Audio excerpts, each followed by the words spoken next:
appeal in matter of Optis Cellular Technology LLC and others, and Apple Retail UK Ltd and others. Yes, Ms. Lang. May it please your lordships, in this matter I appear on behalf of the appellants, Apple, with my learned friend Mr. Jeremy Heald, and my learned friends Mr. Tom Moody Stewart and Mr. Tom Jones appear on behalf of the respondents, Optis. I just want to start with a few brief words about what the appeal is about. The judgment in this case, as my lords would have seen, is a long read and the judge had a lot to deal with. But actually the point before my lords this morning is at its heart a relatively simple point of construction of an ordinary English word counting. And the other points in the appeal essentially all flow from that. We say that the main errors in the judge's approach to counting were that he failed to take proper account of the language, the context and the purpose of the patent. In particular, in relation to the language, he failed to take into account that the claim used the term counting rather than counter-based. In relation to the context, he ignored various express indications in the patent that suggest a wide construction, in particular paragraphs 9 and 10, which talk specifically about the Windows-based mechanism. And in relation to the purpose, he failed to consider construction in light of the purpose of the patent to prevent stalling, which is something which both counter-based and window-based mechanisms do. So to make good those points, I propose to address the following. First of all, the context, that's the CGK and the patent, although I'll obviously be guided by my lords as to how much detail to go into on the background, as it were. Then briefly, the law on construction, which is not in dispute. Then the judge's errors on the construction of counting in detail. And then finally, I'll go on to address the points that flow from that. That is the construction of resetting and when, and the case on anticipation. Yes, well, that's, I'm sure, a helpful structure. Thank you. First of all, a point about housekeeping, which is that we will take 5-minute breaks mid-morning and mid-afternoon. Secondly, you will appreciate that although 2 members of the court have seen this patent before, it was a long time ago, and you shouldn't assume that we remember anything about it. Moreover, 1 member of the court has not seen the patent at all, and therefore we will appreciate a bit of assistance with the technology. My lord, I'm very grateful for that indication, and in fact, the very next point that I was going to come on to was the fact that although this case does concern the same patent which was litigated in Unwired Planet and Huawei, the issues at trial in this case and on this appeal are completely different, as my lords will have appreciated, yes, because the prior art is different and the issues of construction are different. And so in our submission, my lords should start with a clean sheet of paper. That is what the trial judge did at trial, and in our submission that should also happen on this appeal. I think you can be confident that's exactly how we're starting. I'm grateful, my lord, for that indication. So going on to context then as my first topic, it's important to start by noting that there are no disputes of fact in relation to the context. So the context that I'm going to take my lords to in terms of the CGK, I can take directly from the judgment. And this case, this appeal, can be decided by reference to the judge's findings on the contents of the CGK and on the contents of the patent itself. We don't need to start delving into the evidence in this case, mercifully. So just for those who might want to follow by reference to our skeleton argument, I'm going to be dealing with matters that start at paragraph 12, but I'm actually going to go directly to the judgment and pick it up from there. And the judgment, as my lords will know by now, is at tab 9 of the core bundle. And I'm going to start at paragraph 41, which is core 95. And what I'm going to do is pick up some relatively high-level concepts and obviously be guided by my lords as to where I'm going too quickly or too slowly.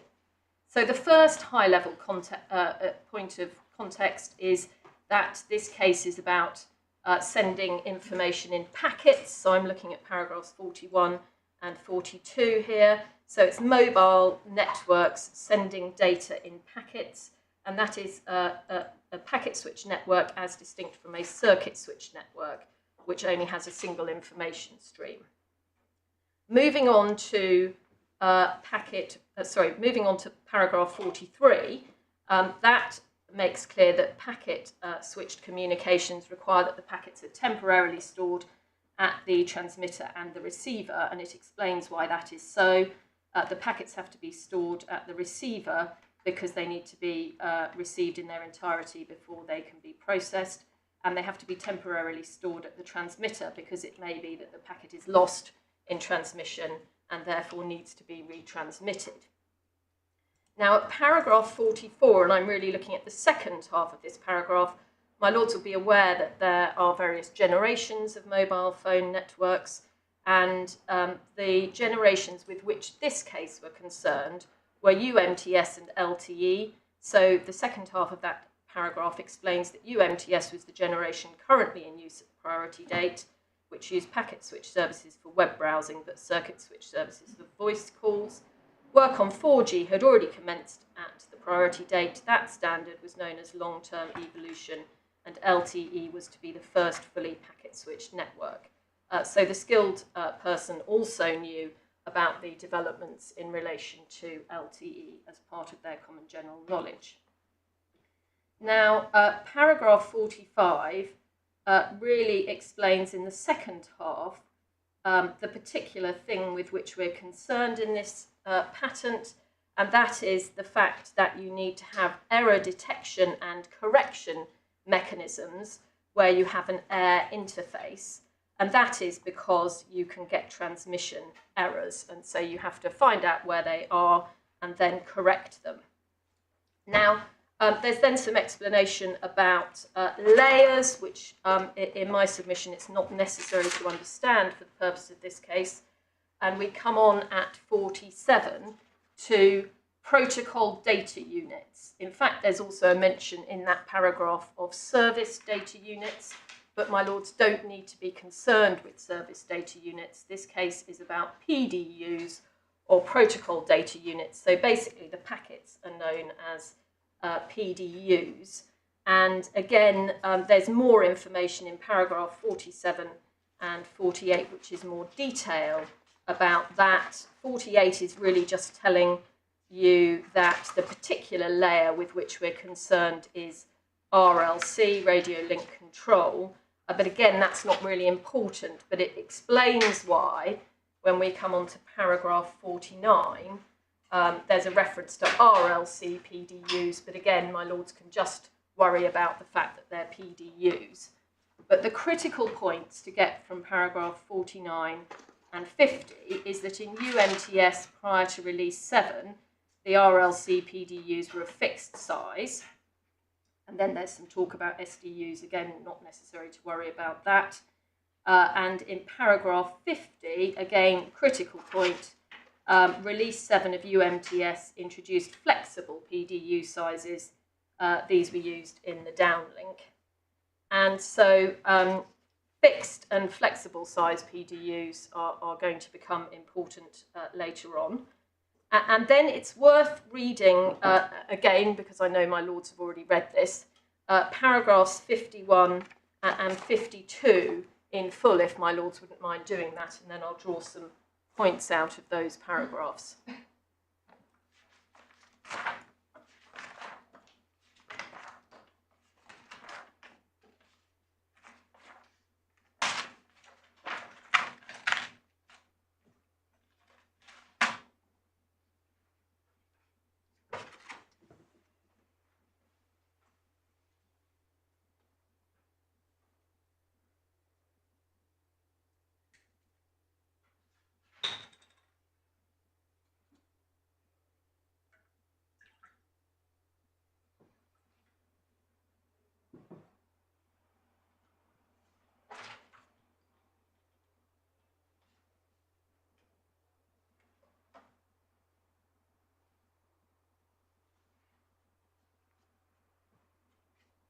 So those paragraphs introduce some important concepts.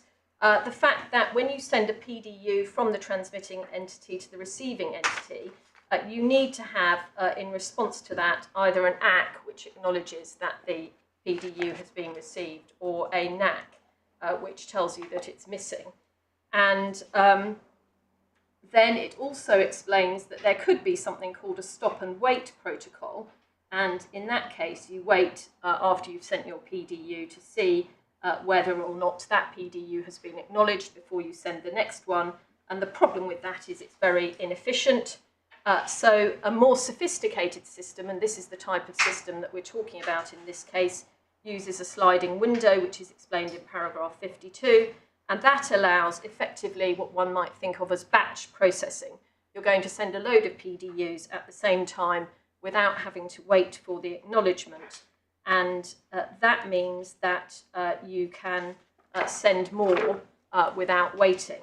But it does also mean that you're going to need to have a sequence number, because that allows the status report, which tells you whether or not the PDU has been acknowledged, to identify which PDU that you're talking about. And it is also going to allow the sequence number is also going to allow the receiver to reform the data stream into the correct order. Now, there's more detail about, I should have said, once that's been done, you can slide the window along to your new batch of PDUs that you're going to send. And that's just the end of paragraph 52. Now, there's more detail at paragraph 54 about sequence numbers. And in particular, it makes the important point that the number of sequence numbers isn't infinite.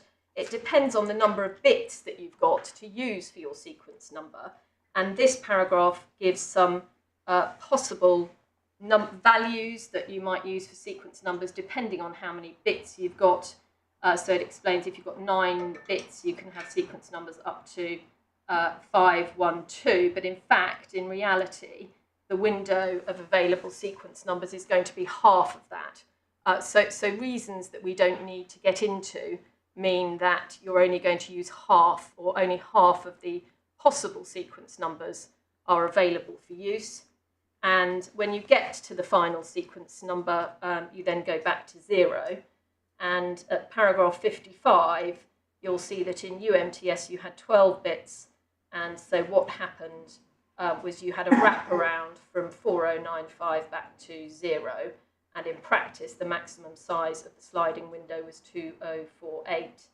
And that 4095, or in fact 4096 figure, is going to come back in an equation that we'll look at shortly. But it's basically just dealing with the maximum number of sequence numbers.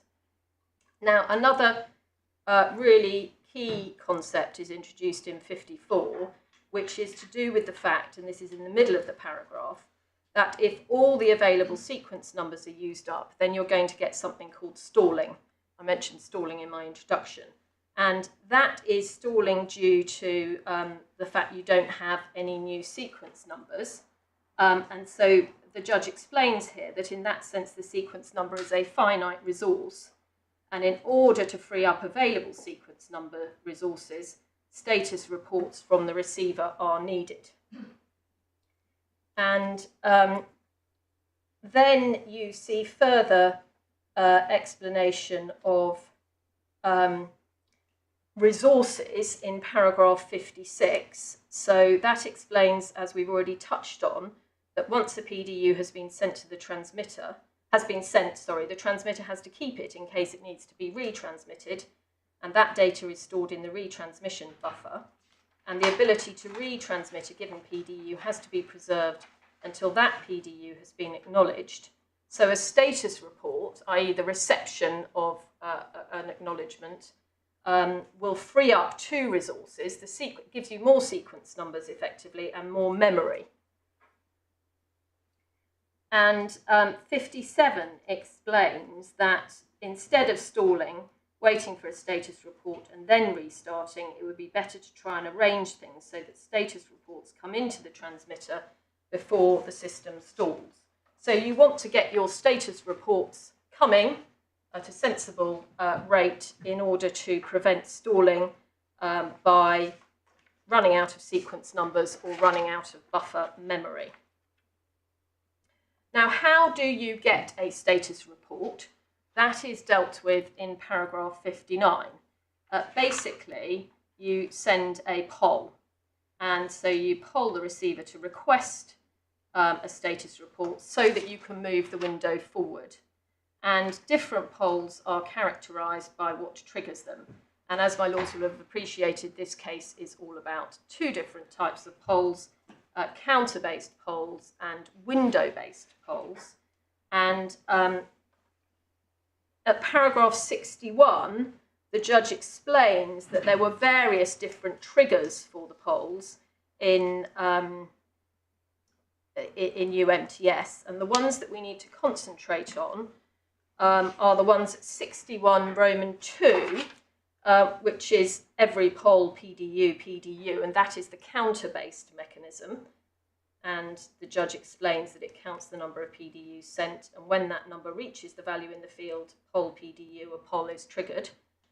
And then at subparagraph 4, you also have window-based triggers available in UMTS, along with some other ones that we don't need to worry too much about. And the window-based trigger triggers a poll when the parameter j reaches a threshold. And the threshold is that rather unpleasant-looking equation that we will become more familiar with. At first glance, one thinks, what on earth is happening here? But essentially, it's the 4096 and the mod 4096 one can ignore because they're to do with the sequence number. So that's all they're doing, dealing with the fact that it's only going to go up to 4095 and back to 0. Then the asterisk 100 is just telling you that this is a percentage. And then on top, you've got VTS plus 1 minus VTA. And at the bottom, that is all over VTWS. And those variables are defined in paragraph 67. And so if one flicks forward to 67, my lords will see that VTS is the state variable that contains the sequence number of the next PDU to be transmitted for the first time. Don't worry about AMD. And the VTA is the acknowledged state variable. This state variable contains the sequence number following the sequence number of the last in-sequence acknowledged PDU. And so that's the lower end of the transmission window, and VTS is effectively the upper end of the transition window, and VTWS is the transition window size, and so that is the total size of the window. And so those are the polling triggers in UMTS. I'm just going to ask my lords to flick forward to paragraph 76 and 77, just so that my lords can see that I mentioned that at the priority date, UMTS was the generation which was in use, and LTE was the next generation to be coming along.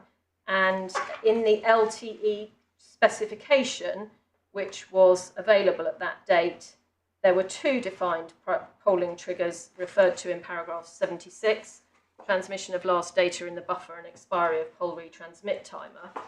And in 77, there was an editor's note, because obviously this LTE wasn't finalised at this stage, saying it has been decided to support either PDU count-based polling trigger or window-based polling trigger in addition to the polling triggers indicated above. So the skilled person knew that in UMTS you had the counter-based and the window-based, and in LTE there was also discussion of counter-based and window-based. So that's the triggers. I've only got a couple more things to mention in this background section. The next one is paragraph 65, which is system efficiency. And I've mentioned that stalling is very inefficient, and that's what the judge records there. So too few polls increase the risk of a stall, but too many polls are also inefficient. Since the status reports they generate use up bandwidth, and the problem of too many poles was known as superfluous polling. So you need a balance. You don't want too many or too few. And finally, if we go to paragraph 74, that's worth reading in full. I'll just pause very briefly for my lords to do that. So 74? 74, please, yes, my lord.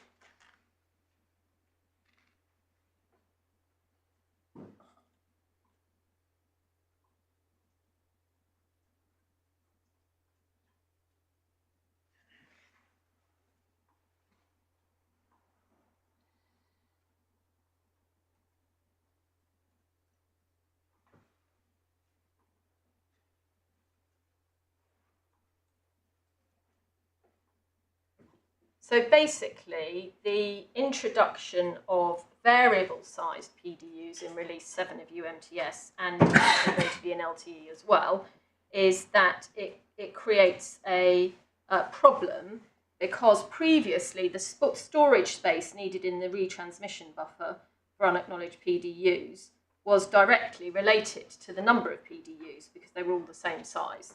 But now it's no longer directly related. And so you can have a stall caused by two distinct phenomena. The transmitter could run out of sequence numbers, but separately it could run out of storage space in the retransmission buffer. How to deal with this problem is what this case is about. It is what the patent is about. How do we get around the problem of variable size PDUs? Now, my lord, I did zip through that rather speedily. That was all I was planning to say about the common general knowledge, that context, before I move on to the patent, which does look at some of those concepts again. But if there are any questions at this stage, then I will endeavour to answer them. So, my lords, we can close up the core bundle and take out now the patent, and again this is dealt with in our skeleton at paragraphs 32 onwards, and as we explained there, the judge referred to most of the parts of the patent that we specifically rely on, but not all of them and not in one place, and it really makes sense to take this from the patent rather than the judgment. I'll endeavour to remember to point out when I'm referring, my lords, to a paragraph that the judge didn't refer to in his judgment.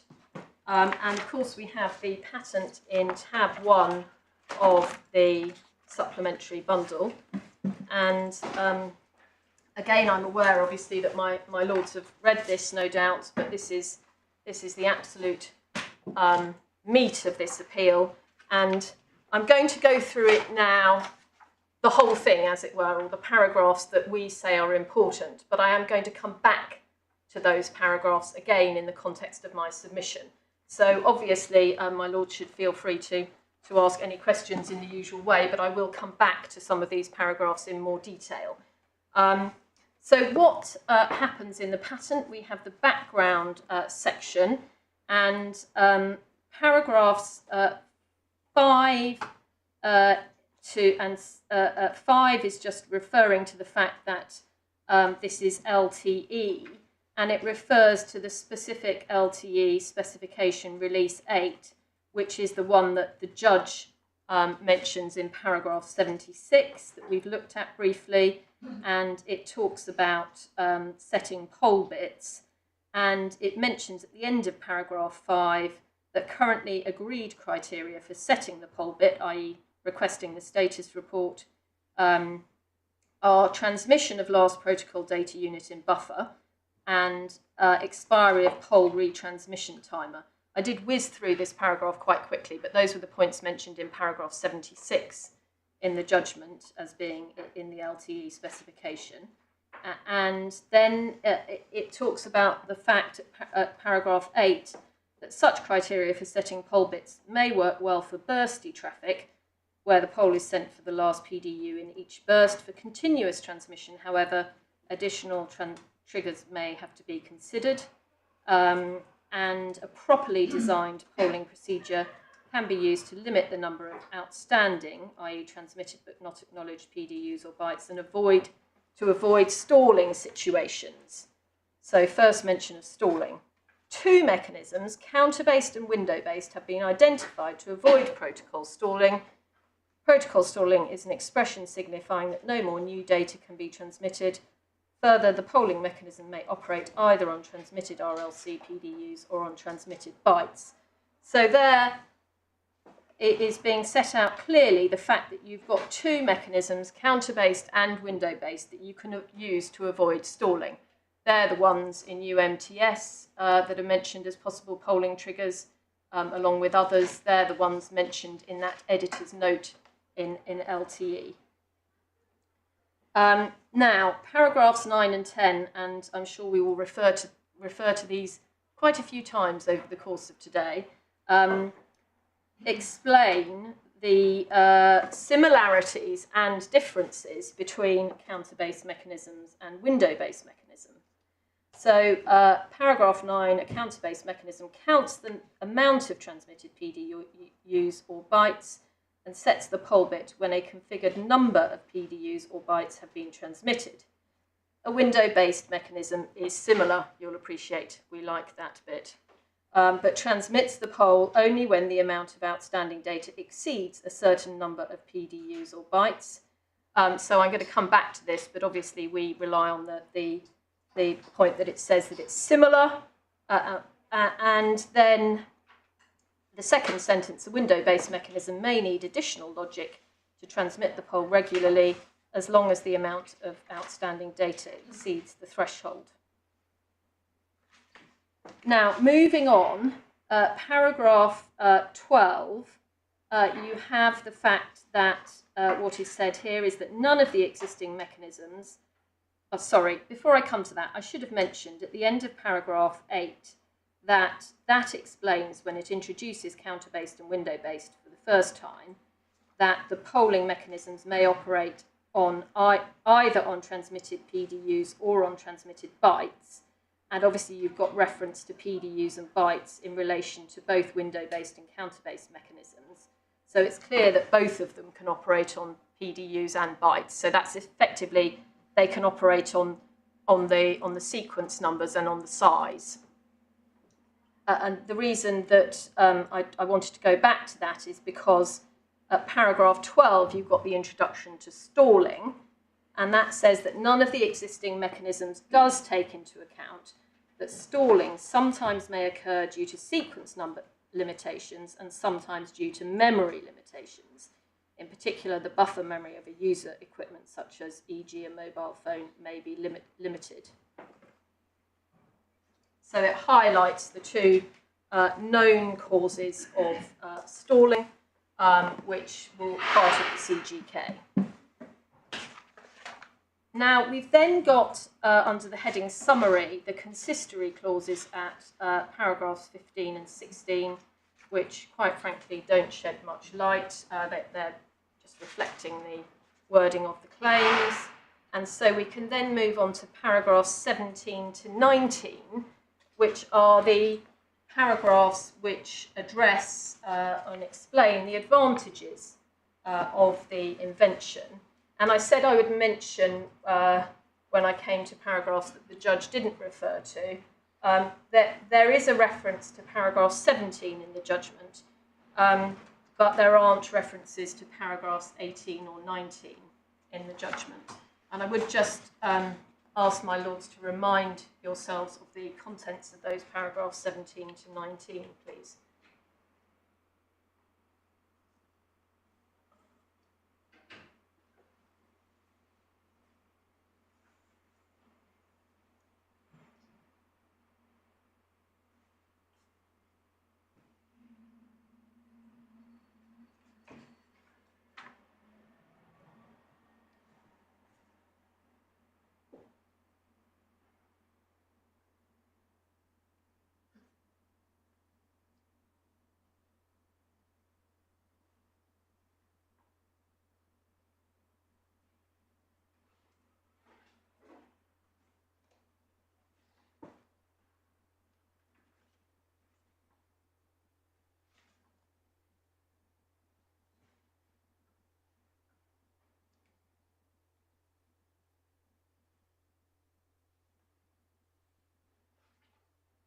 So paragraphs 17 and 19 are addressed to superfluous polling.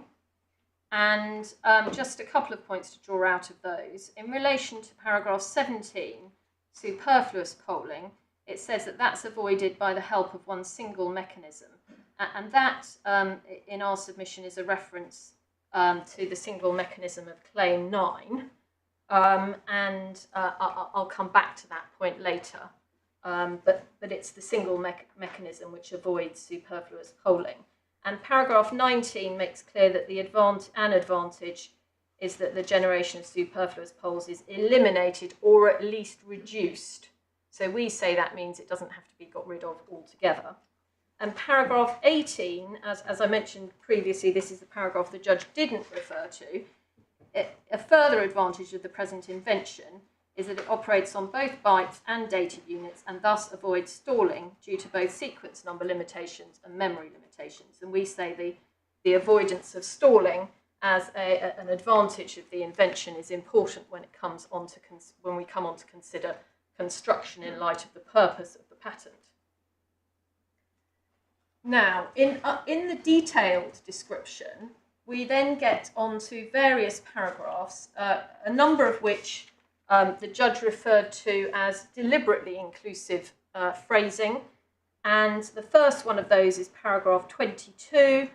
And that paragraph explains basically that you shouldn't construe it as limited to the embodiments, the specific embodiments which are described, and it should be understood that there's no intent to limit the present method or arrangement to any of the particular forms disclosed, but on the contrary, the present method and arrangement is to cover all modifications, equivalents, and alternatives falling within the scope of the invention as defined by the claims.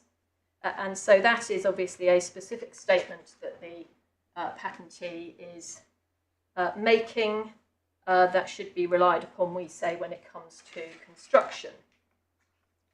There is a similar deliberately inclusive phrasing at paragraph 47. This is really just to do with the fact that the invention is not to be limited to the embodiment, so that's paragraph 47. And paragraph 52, this is a paragraph that's again not referred to by the judge, and I confess we may also have forgotten to refer to this in our skeleton argument, but that is a paragraph that says again that an advantage of the present methods and arrangements is they operate on both bytes and data units and avoid stalling due to both sequence number limitation and memory limitation. So mentioning again the purpose of avoiding stalling. Well, that's just a repetition of 18, isn't it? Yes. I mean, it's not uncommon in these kind of specifications to find the same statement repeated more than once. No, my lord. It doesn't gain anything from repetition, does it? No, perhaps not, my lord. I'm just trying to squeeze as much juice out of this patent as possible. Okay. Paragraph 53 is a reference to figure 3, which is a flowchart. It's a flowchart that we put in our skeleton argument. I'm not sure that we get anything that exciting out of the flowchart, but you can see that it has a number of steps if you turn to, if my lords turn to page 19, and they are steps which we then see later on in the claims. And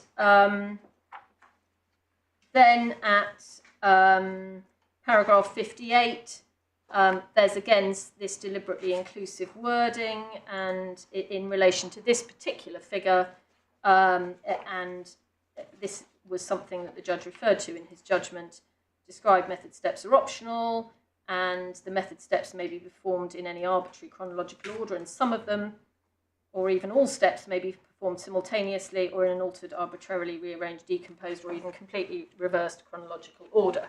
So the patentee is hammering home again the fact that none of this is to be remotely limiting. Now, paragraphs 77, 80 and 87 we can look at together. I think the judge only referred to 87. It doesn't much matter, but all of these paragraphs, really it's the first sentence of 77, the first sentence of 80, and the whole of 87 are just explaining that you can count up or down.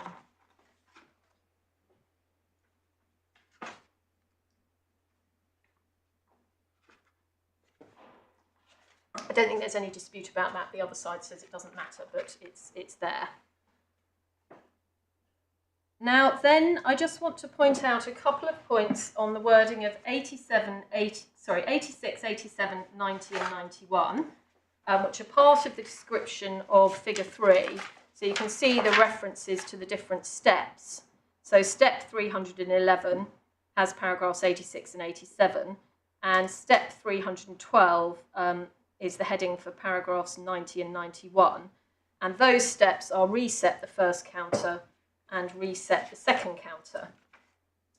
And the point to be made here is that if my lords look at first at paragraph 86, it says optionally the first counter may be reset when the first predefined value is reached or exceeded by the first counter, or if the second predefined value is reached or exceeded by the second counter. Similar wording at 87, it says when and then it says if. At paragraph 90, it says when twice, and at paragraph 91, it says when and then it says if. Now, my lords, this point it is a new one. It's not one, I'm afraid, that we noticed before we wrote our skeleton argument, and it's not one that's referred to by the judge. But we say that it does give you some help when it comes to the construction of the word when, which you'll appreciate is one of the three constructions, points of construction in this case. And it is using, or these paragraphs are using the words when and if interchangeably. And so, I mean, I'll come on to this, but obviously that supports our broad construction of when. Just the final point in the description, before we go on to the claims, paragraphs 117 and 118, again, are more deliberately inclusive phrasing. 117, as it happens, isn't referred to in the judgment. 118 is. And 118 is important because it refers to what's to be understood by the terms comprise, comprises, and comprising. And that's something that we do rely on when we come to construction of when, and in particular it says that when used in this specification, specify the presence of stated features, integers, steps, operations, elements and or components do not preclude the presence or addition of one or more other features, integers, steps, operations, elements, components and or groups. So that's another point that we rely on. We then move on to the claims, and my lords will appreciate that the claims that we're concerned about are 1, 6 and 9. We're looking at construction of the term counting as it appears in claim 1 at the top of page 11, counting the number of transmitted data units and the number of transmitted data bytes of the transmitted data units. We're looking at the word resetting, which appears twice in claim 6 in italics. And we're looking at the word when, which is in claim 9 on the second line. Method, according to any of the previous claims, 6 to 8, where in the step of resetting, the first counter and the second counter is performed when the predefined value is reached or exceeded. So, my lords, that was all I was going to say about the patent at this stage. I was then going to pass quickly through the law of construction, and I'm fully aware that my lords are very familiar with this, but it is just worth turning up SARB CI, where there is a summary of the construction points, and that's in the joint authorities, or sorry, summary of the approach to construction in patent cases. That's in tab 4 of the joint authorities bundle, and paragraph 11 on page 126 explains what the issue of construction was in that appeal. and that was to do with triggering a trigger mechanism. And the question was whether the words limited the claim to a mechanical trigger mechanism or covered any type of sensor and activation system, including electronic ones or anything else. And then we have set out at paragraph 18 and 19 the law of construction taken from Virgin Atlantic and Premium Aircraft. And the reason really for referring to this version is because at paragraph 19, it just makes clear that subparagraph 9 must be read in the light of the Supreme Court's judgment. We don't need to worry too much about that. That's to do with the doctrine of equivalence. But I just wanted to highlight, because I'm using these as sort of key terms in my submissions, that there are certainly three things that one must look at in construing a patent. The context, that is the point made at subparagraph 2 in 18. The claims are to be construed in context. The point made in subparagraph 3, they've got to be construed purposively, so you've got to look at the purpose as well. And subparagraph 5 explains that when ascertaining the inventor's purpose, he may have several purposes depending on the level of generality of his invention. And subparagraph 6, purpose is not the be-all and end-all. One is still at the end of the day concerned with the meaning of the language used. So in my submissions that we'll come on to very shortly, I'm using those headings, context, purpose and language, to see where the judge went wrong in his analysis in this case. My Lords, I don't propose to go through the findings in this case, but they stretch from paragraphs 20 to 26, that's the findings on the facts, and my Lords can see that the Court of Appeal took into account the language, the purpose and the context in reaching the conclusion that the judge at first instance had construed this too narrowly.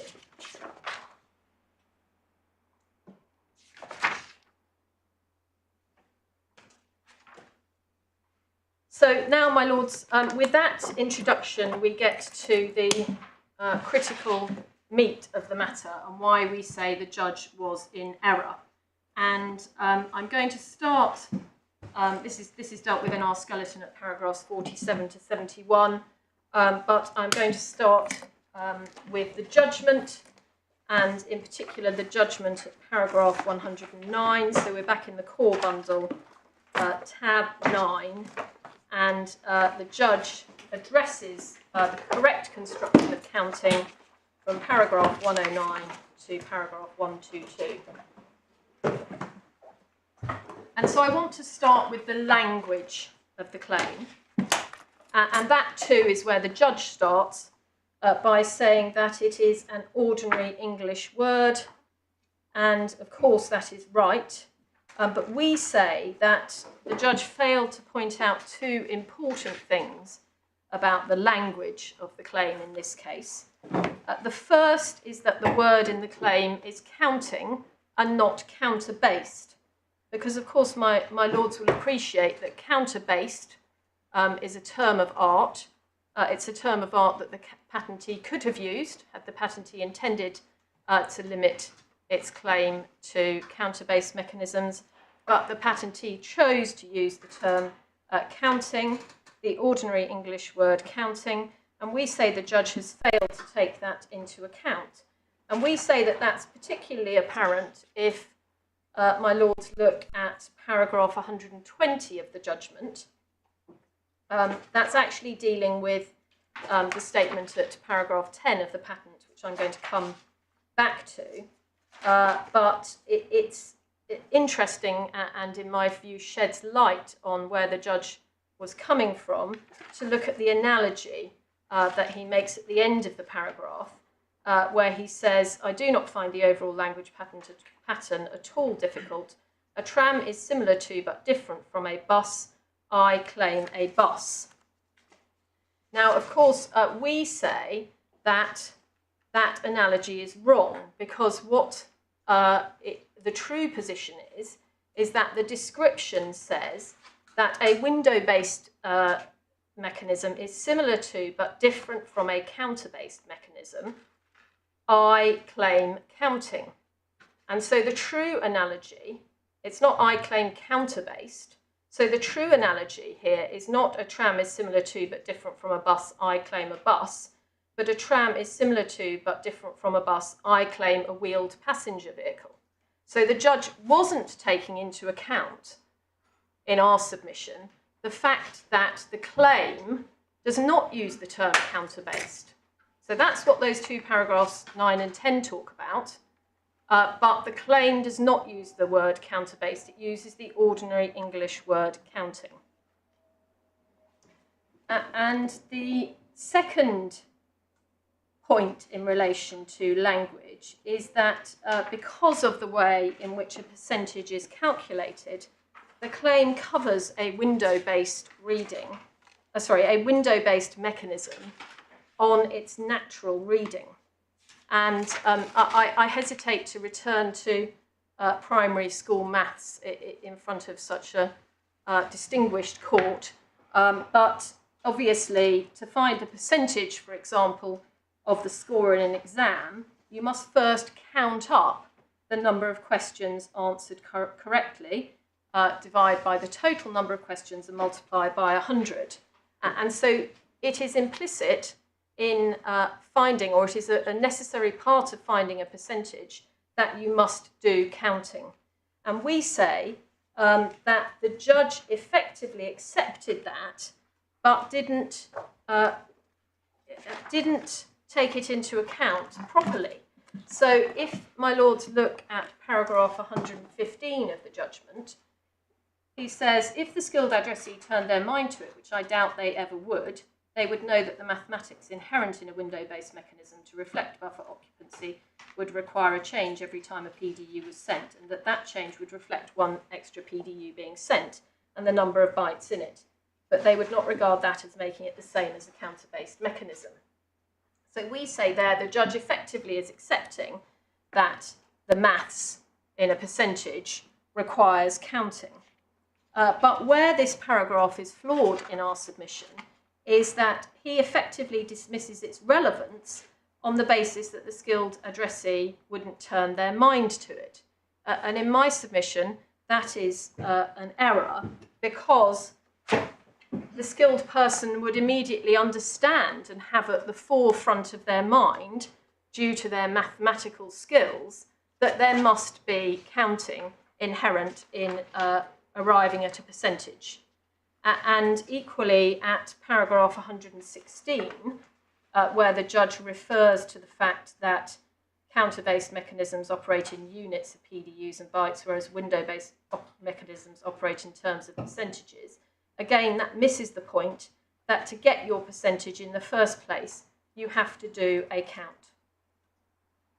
So we say, on language, the judge's starting point is fundamentally flawed, because he effectively treats the language of the claim, i.e. the use of the term counting, as neutral on the issue of whether window-based mechanisms are covered, whereas the skilled person would not regard it in that way. They would see the term counting, and they would think that that covered window-based mechanisms on language alone, and they would note the fact that the claim refers to counting and not counter-based.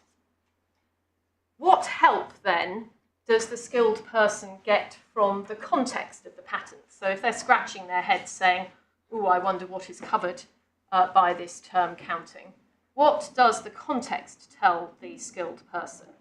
We say there are two important aspects which push the skilled person towards a construction that covers the window-based mechanism.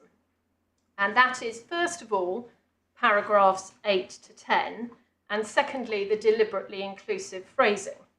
So I want to deal and go back. I warned my lords that this might involve looking at the patent again in more detail to paragraphs 9 and 10.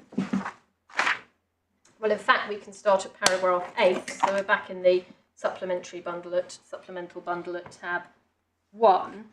And at paragraph 8, you've got already a reference to two mechanisms. This is at the end of paragraph 8, counter-based and window-based, which have been identified. And the fact that they both work on PDUs or bytes. So obviously PDUs and bytes both referred to in claim 1. And then you have got the similarities and differences paragraphs, if I can put it like that. And I'm going to pass the language of those paragraphs in a bit more detail now. And we say, well, first of all, just taking a step back, the skilled person is being told, or the reader of the patent is being told about window-based mechanisms in the introduction. That in itself is telling them something. It's telling them that the patentee wants them to know about, or that they're relevant, and reinforces the impression given by the language of the claim that the patentee is not intending to restrict the scope of the claim. Why discuss both if they are not both covered? And in the particular language used in paragraphs 9 and 10, we say that the first part of... I'm a bit puzzled by the rhetorical question you just posed. I mean, for example, you might say, well, why discuss in paragraph 11 US 206 291 395? And the answer is to distinguish it. It's acknowledging the prior art and distinguishing it. So the fact that something is mentioned can't mean that it is ipso facto relevant to the scope of the claim, can it? My lord, the mere fact it's mentioned... Or it's covered by the claim, I'm sorry. The mere fact it's mentioned, perhaps not, but or not. But of course, the fact that it is discussed in some detail and that the similarities are highlighted. So perhaps I did put my case a little too high there, my lord, but I do say that it's important that both window-based and counter-based polling are discussed, and they're discussed. Well, they're certainly discussed, undoubtedly. But would you accept this, that plainly part of what this passage is doing is distinguishing between the two? Part of it, yes. But it is also telling the reader, importantly, about the similarities between them. To be sure. So it discusses both similarities and differences. Yes. So what is the technical purpose of discussing those similarities and differences? Well, the technical purpose... Why does the author of the specification do this? Why is he drawing these things out? Well, my lord, in my submission, he's drawing out the similarities in order to make clear that both of them are covered by the claims when it comes to counting. And if I can just get into the detail of paragraphs 9 and 10. Well, that submission seems to be assuming what you're trying to prove. So we approach this language with an open mind without assuming what construction of the claim we're trying to arrive at. And we ask ourselves, why is the author including these statements? He tells us that there are similarities, he tells us that there are differences. Why does he do that? Well, my lord, the assuming what you're trying to prove is a problem in my respectful submission that the judge fell into. Precisely that problem, because the judge focused on these paragraphs and says, what matters is the contrasting bits. And my lord, what in my submission is important is to look at the similarity. And this is where the wording of these paragraphs is important, because if one looks at the beginning of paragraph 9, a counter-based mechanism counts the amount of transmitted PDUs or bytes. We go on to paragraph 10, a window-based mechanism is similar, but... Now, in my submission, the similarity that's being referred to there is the counting, because it's the transmission, i.e. the second, it's the setting of the pole or the transmitting of the pole, which is the latter half of the sentence, which is the thing that is being contrasted. And of course, the other part of the paragraphs which we rely on is the fact that both of them talk about the number of PDUs and bytes, which is the wording that is picked up in the claim itself, in claim 1. So we say that in fact the patentee here is drawing attention to the similarity which is in counting. And the difference is in the precise way in which the poll bit is set and the additional logic. Do you say that a Windows-based mechanism is also a counter-based mechanism? Well, I say that it involves counting. And I'm not sure that's exactly the same thing, because in my submission, counter-based is a term of art which the skilled person would understand to be referring to the classic PDU counter that's set out in both the UMTS and the LTE specifications.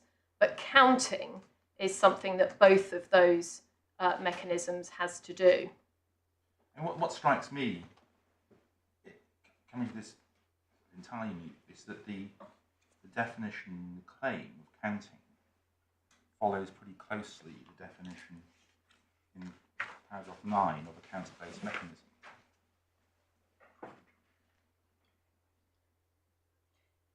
Yes, that's right, but what we draw attention to is the fact that that part of 9, a counter-based mechanism counts the amount of transmitted PDUs or bytes, is the bit which in paragraph 10 the reader is told is similar.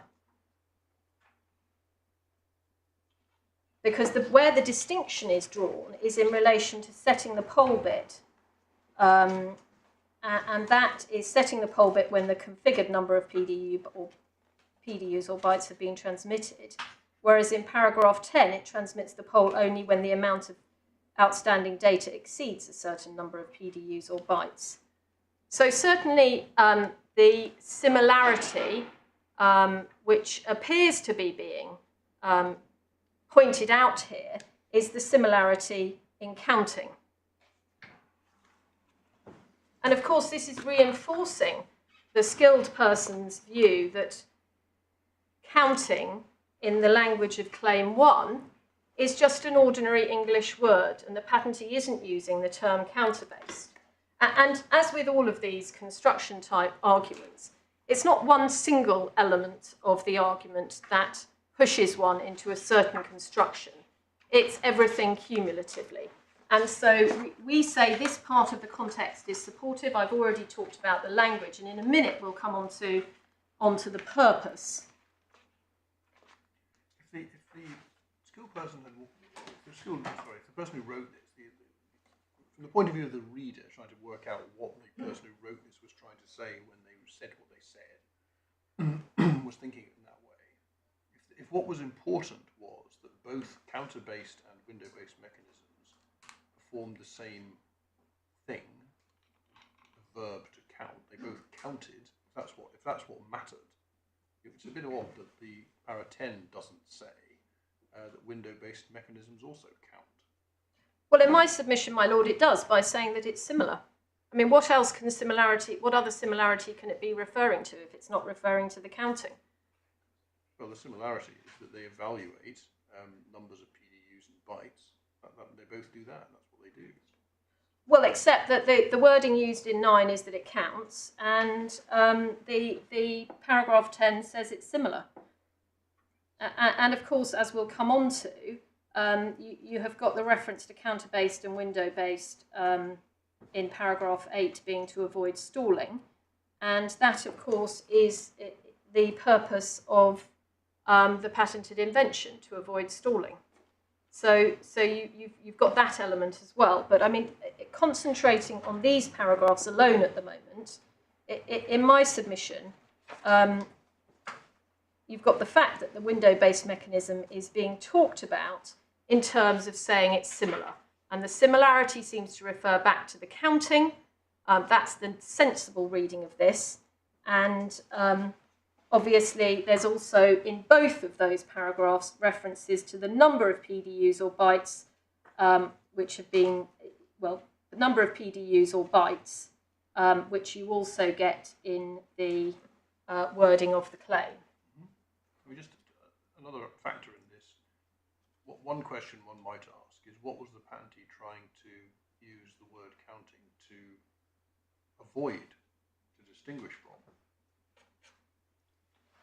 What is that a legitimate? I suggest that's a legitimate question asking you, and if it is, what is the patentee trying to not cover? In other words, distinguish from. Well, in my submission, it's not the case that it is evident to the reader that the patentee is trying to avoid anything by using the term counting, because if the patentee had wanted to avoid, say, window-based mechanisms, which is perhaps the thought process behind my Lord's question, then surely the patentee would have used the term counter-based in Claim 1. Well, because counting is the verb and counter-based is a noun. Well, You can't just take the words counter-based and drop them into counting in Claim 1. It doesn't make sense. well, as the patentee has phrased the claim, but of course the claims are in the words of the patentee's own choosing, as we all know, and so the patentee could, if the intention had been to avoid counter-based mechanisms, have certainly rephrased this. It wouldn't be beyond the wit of a patent agent to introduce the word counter-based into this claim to make clear what it meant. And the other aspect, of course, that we do rely on is the fact that this wider interpretation of Claim 1 is reinforced by the inclusive phrasing of the patent, and in particular paragraph 22, which is specifically telling the reader that there's no intent to limit the present method or arrangement to any of the particular forms disclosed, but on the contrary, the present method and arrangement is to cover all modifications, equivalents and alternatives falling within the scope of the invention defined by the claims. And there's similarly expansive wording in paragraphs 47, 58, 117 and 118, as we've already discussed. And my Lord, again... Well, you say this is expansive wording. Let's just look at that. And I would test it by reference to a proposition that doesn't arise in this case. And in that sense is neutral. Let's look at the last sentence in paragraph 22. The present method and arrangement is to cover all, concentrate on the word equivalents, falling within the scope of the invention as defined by the claim. Yes. You could argue that is excluding equivalents that are not within the scope of the invention as defined by the claims. And in that respect, it could be regarded as a limiting statement, having regard to our law as it presently stands.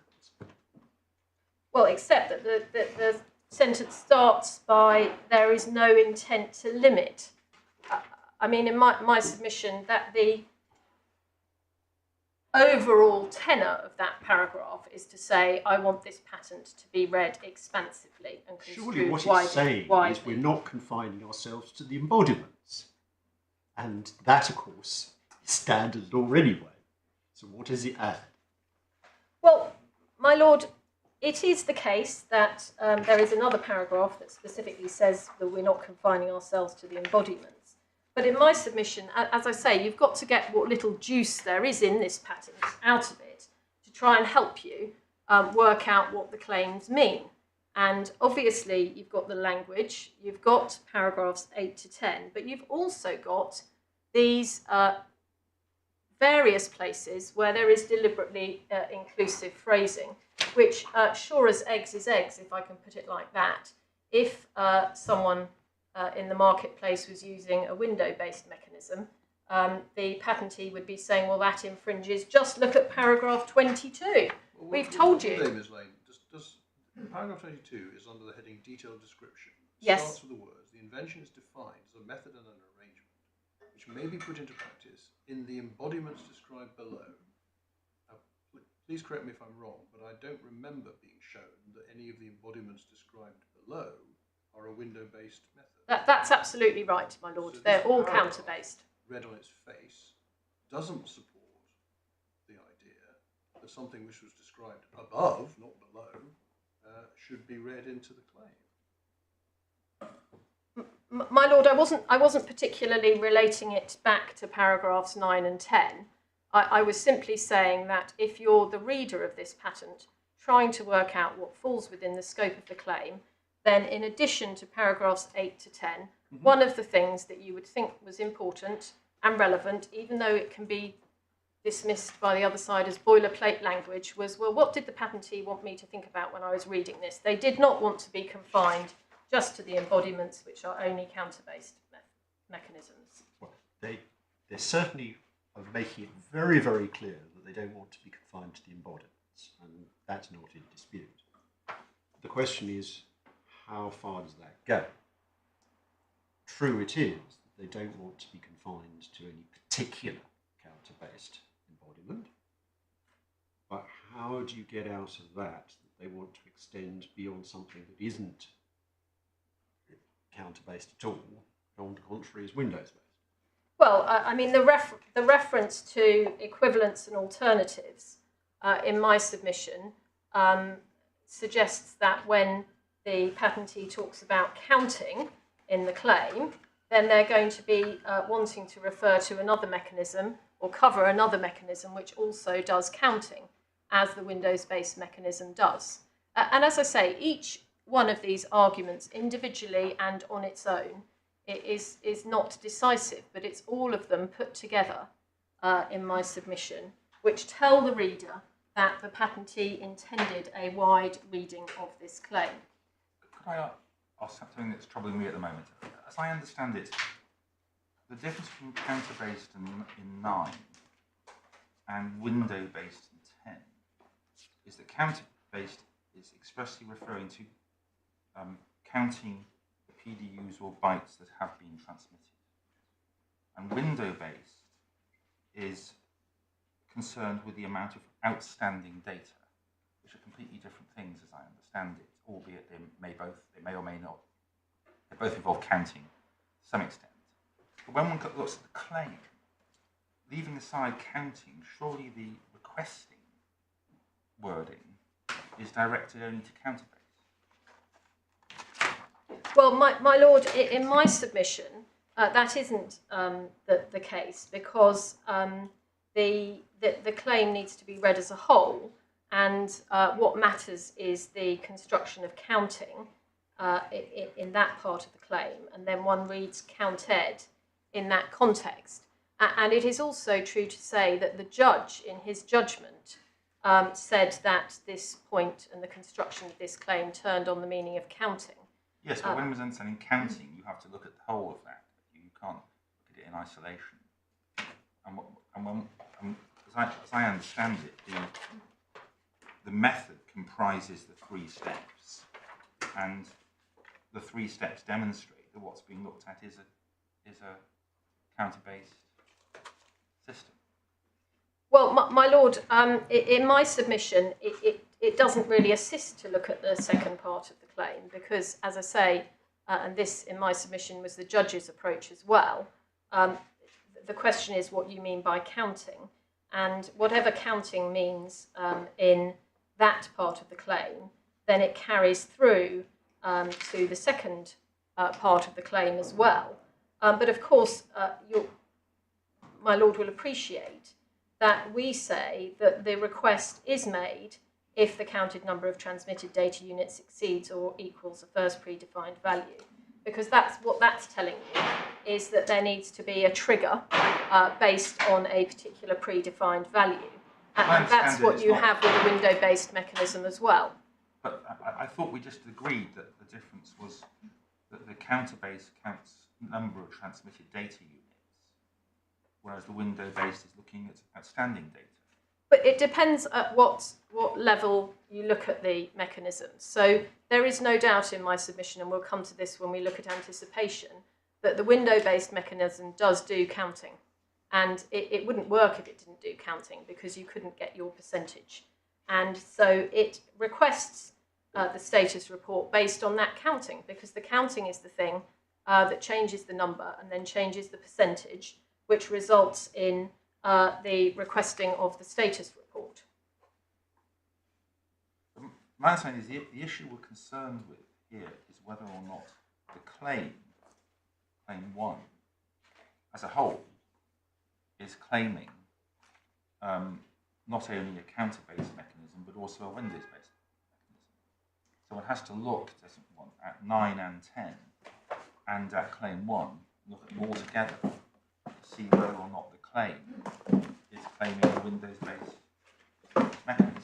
Have I misunderstood that? Well, my lord, that isn't the way in my submission that the learned judge approached it. And so if my lord looks at the judgment, at page, so we're back in the core bundle, tab 9, 108, the judge says that the fundamental question, this is 107, is what counting means in claim 1.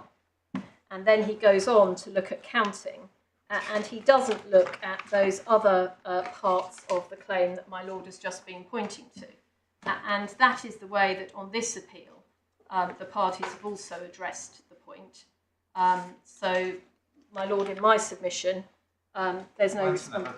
Doesn't one, in construing counting, have to look at the whole of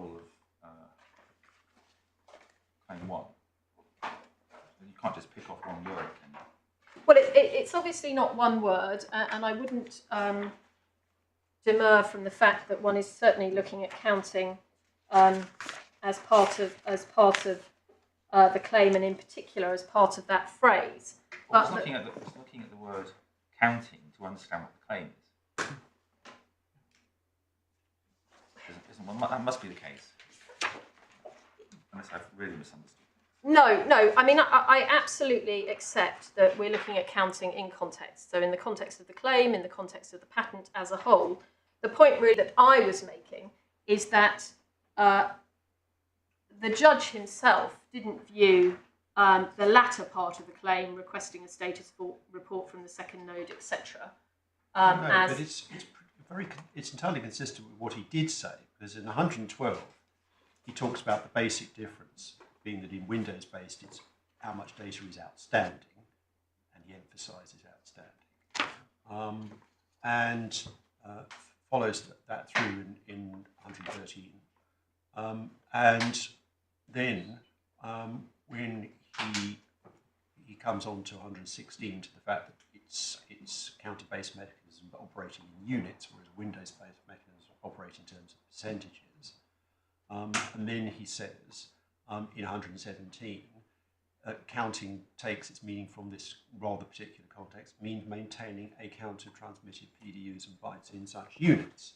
So he's there plainly having regard to the entirety of the integer, not just the word. And it's perfectly consistent with that approach to read the next integer, the requesting integer, in the way my lord has suggested, isn't it? Well, my lord, two points in response to that. In my submission, when in that passage of the judgment that my lord has just taken me to, what the judge is looking at is paragraphs 9 and 10. He is not looking at the other wording in the claim. That is what he is concentrating on there.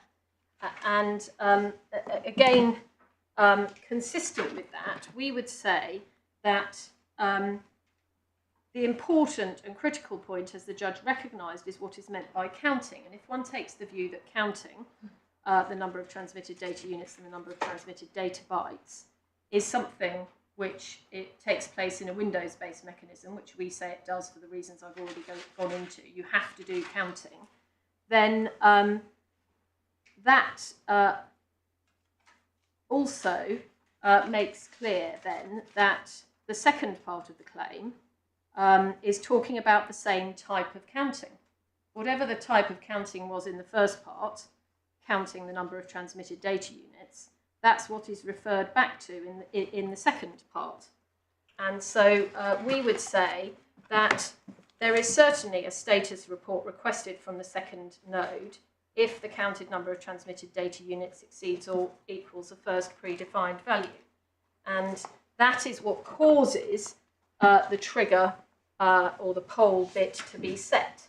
I thought it was a matter of how many were outstanding in a Windows-based system, not the number that have been transmitted. Well, outstanding means transmitted, but not acknowledged. Yes, but I thought that's the fundamental difference between the two systems.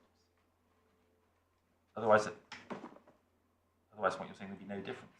And there is a difference, and that's one's looking at the raw number that's been transmitted. The other second is looking at how many are outstanding. And as I understand it, that's all understood, isn't it? Not controversial.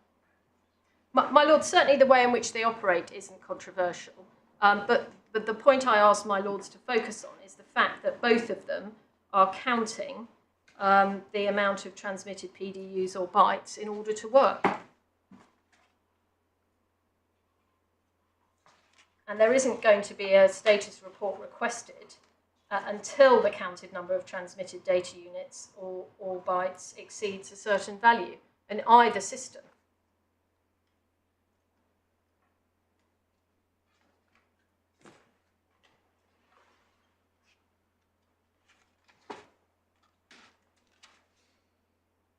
My Lords, I was going to move on to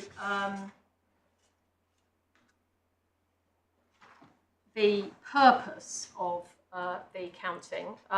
Alternatively, we could take a short break now, whatever's most Yes, convenient. I think that would be appropriate. Thank you. 5 minutes. All rise.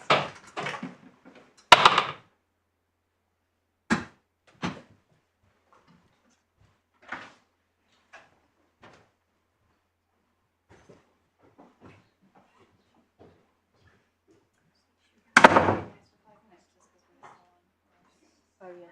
Guys, don't forget, it's still live on stream. Yep.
really question. She's in this one. Please,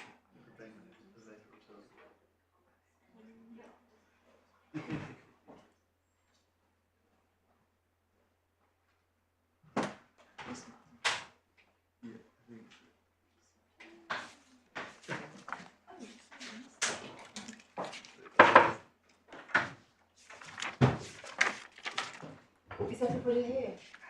No.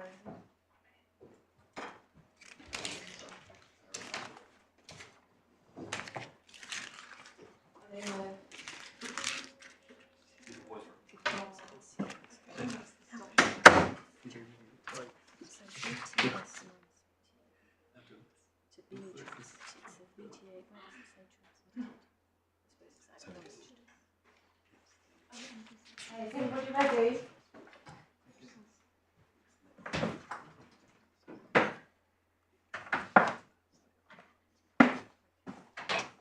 Court rise.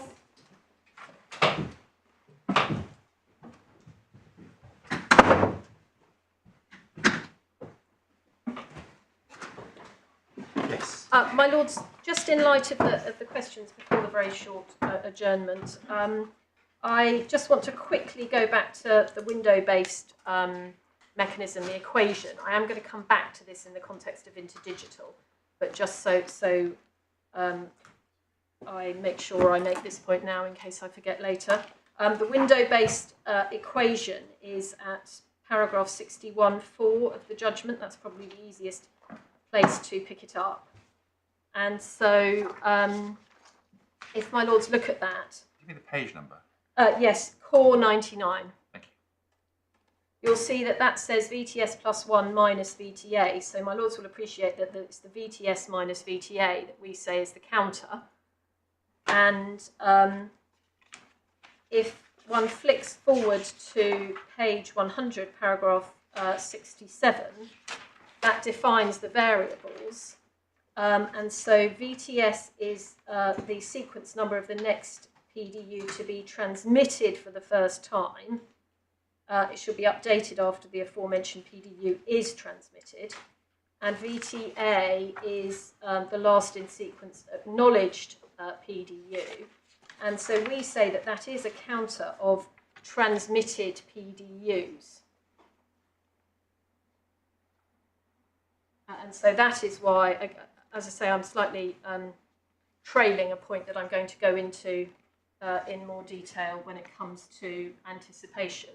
But that's why we say it falls within claim 1 of the patent.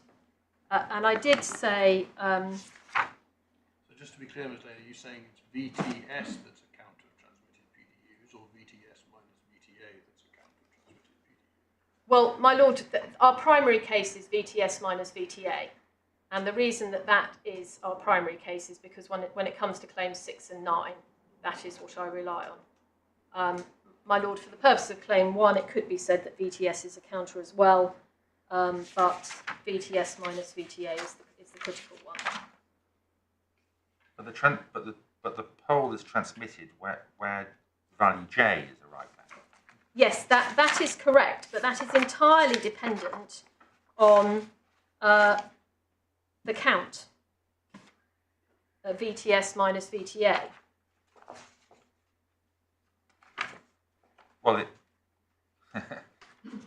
it's the count then, but then further logic is used to arrive at the percentage. Yes, there is some further logic to arrive at the percentage, absolutely. Yeah. And we say that logic doesn't matter because you've still got counting. And so the fact that some other things are done as well doesn't take it outside the scope of the claim.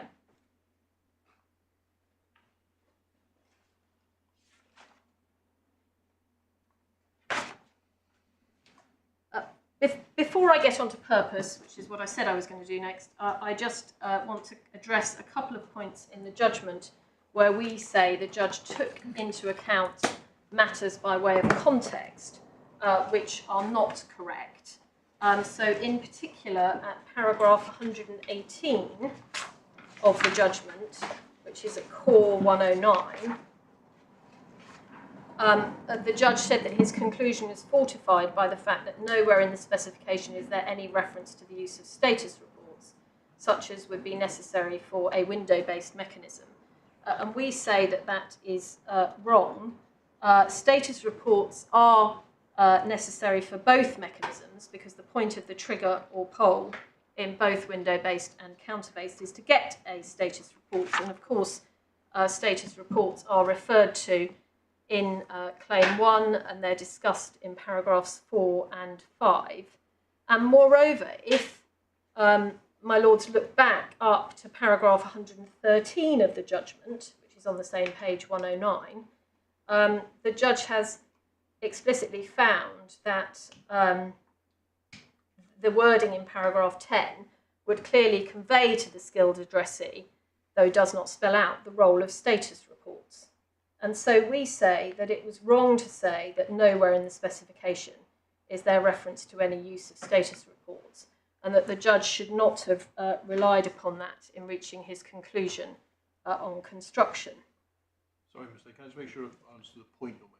Are you saying that he was wrong to say that there was no use of status reports, or that he was right to say there was no use of status reports, but wrong to rely on it? Well, he was wrong to say that there was no reference to use of status reports in the specification, so that was wrong. Isn't that not right? Because he doesn't mean that there's no status reports in the patent. That's not what he's talking about. What he's saying, as I understand it, is there's no reference to using status reports as an input in the mechanism that's deciding whether to trigger a poll, which is what Windows-based methods do, but not what counter-based methods do.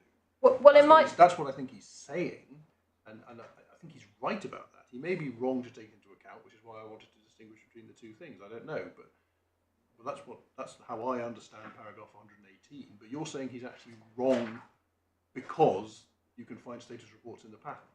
Well, I say that you can see at paragraph 113 of the judgment that he has made a finding that the skilled addressee would understand the role of status reports. And so is your submission he's contradicted himself less than 5 paragraphs later and on the same page of the judgment? Yes, my lord, I wouldn't put it quite so sharply as that, perhaps, if I could put it like that. I mean, yes, exactly. I mean, what I'm saying is that he says that there's no reference to the use of status reports as would be necessary for a window-based mechanism. And in fact, the skilled addressee understands, according to the judge from paragraph 10, that the status reports are used for window-based mechanisms. But that's the very point, isn't it? That what he's saying is that for Windows-based, you need status reports. The role is obvious because otherwise you wouldn't know what's outstanding. And when it comes to look at the claim, there's no reference to status reports. Well, there is a reference to status reports, but that I accept that that's slightly different. It is fair to say that the claim itself isn't talking about use of status reports in the way that perhaps the judge is talking about here, but in our submission that's not relevant because the fact that the claim doesn't talk about use of status reports doesn't tell you anything about whether it's intended to cover a counter-based mechanism or a window-based mechanism, because the patentee wouldn't necessarily describe every aspect of the particular mechanism. I mean, the patentee is intending to describe those matters that are important to the scope of the invention. So the fact that they're not referred to in the claim in our submission is neither here nor there.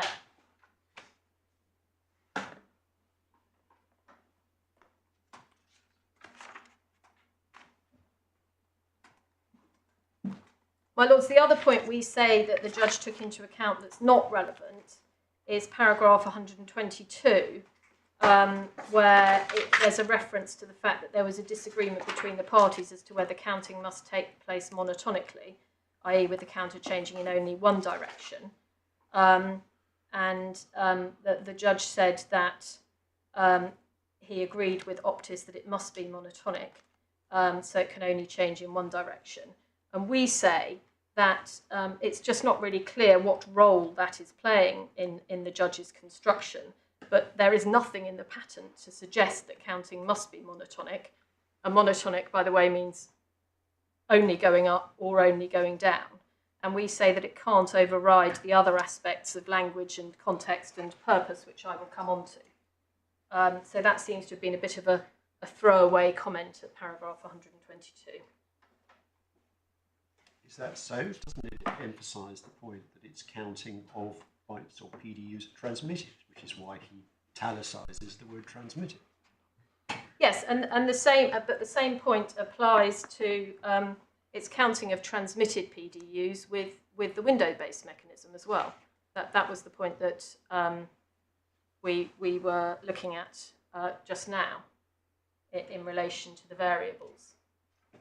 But this would mean, this would distinguish the case between your it would rule out your primary case, but it wouldn't rule out your secondary case. My lord, sorry, I'm not sure I'm following. Because your primary case is that what's counting is the count is the thing minus the thing, VT, I can't remember. VTS minus VTA, yes, my lord. But this would rule that out.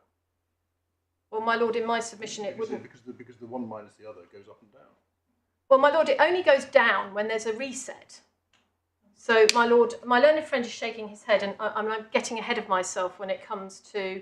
All I'm trying to do is understand the significance. You've said this is a point of no significance, and I'm putting to you that it is a point of significance, even on your case, at least in one part of it, it seems.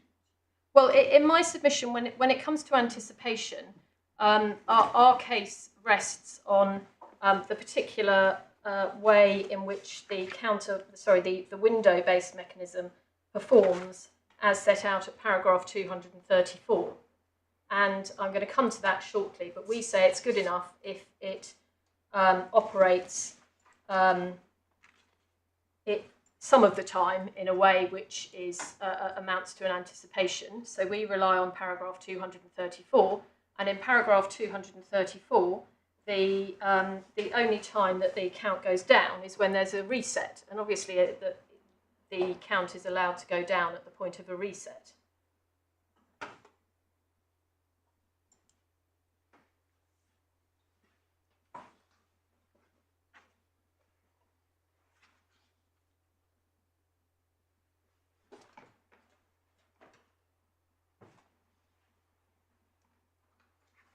So, my lords, I keep trailing purpose, and I perhaps should have come to it earlier because it is very important in my submission. And we say that nowhere in the part of the judgment that the judge addresses the meaning of counting does the judge address a purposive construction of the claims. And I don't think we need to turn it up again, but I've already taken, my lords, to paragraphs 17 to 19. Which addresses the purposes of the patent, and in particular addresses at 18 the fact that the purpose is to avoid stalling, certainly in the context of Claim 1, because you don't have the single mechanism in Claim 1. And it again at paragraph 12, which we've already looked at in the patent, it makes clear that both counter-based mechanisms and window-based mechanisms are...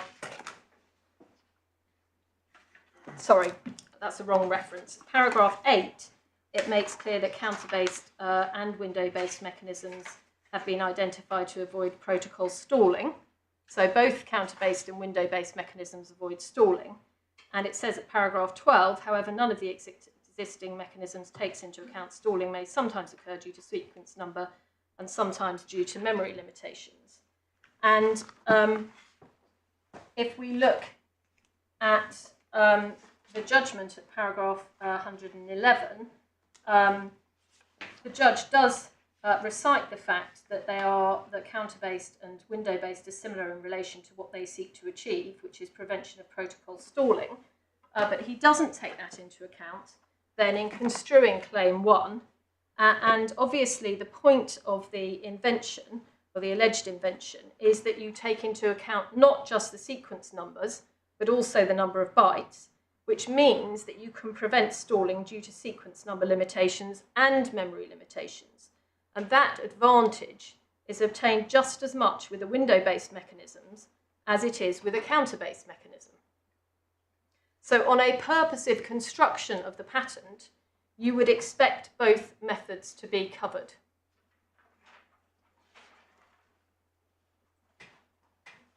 Both window-based and counter-based mechanisms are going to prevent stalling by counting bytes and by counting PDUs. And I've perhaps spent the least time on that point compared with the other points we've discussed, language and context.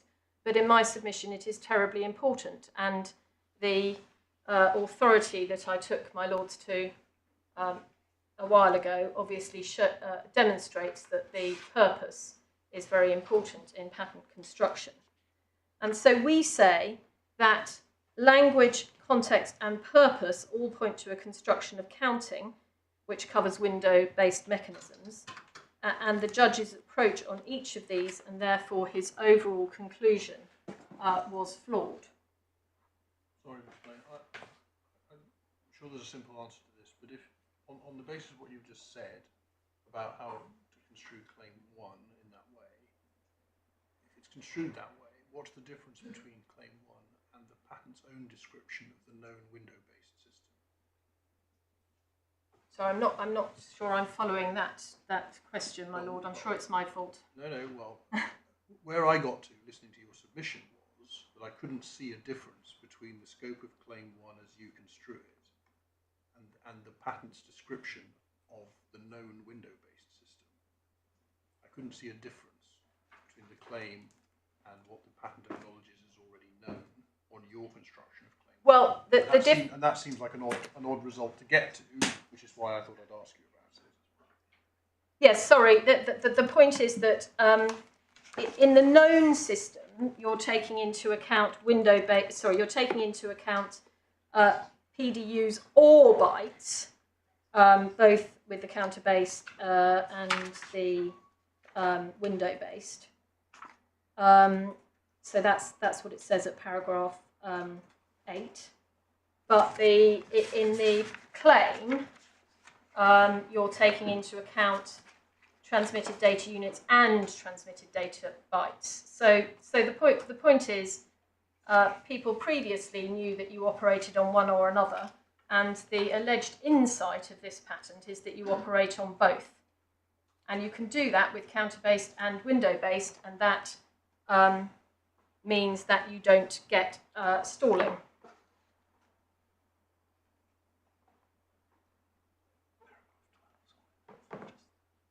Yes, sorry, paragraph 12 is helpful, my learned junior has just pointed out, because what that says is none of the existing mechanisms does take into account that stalling sometimes may occur due to sequence number limitations and sometimes due to memory limitations. I see. Okay. So the point is that on the point you made about claim 1, it requires a method in which you count both. Yes. And what's described in 9 and 10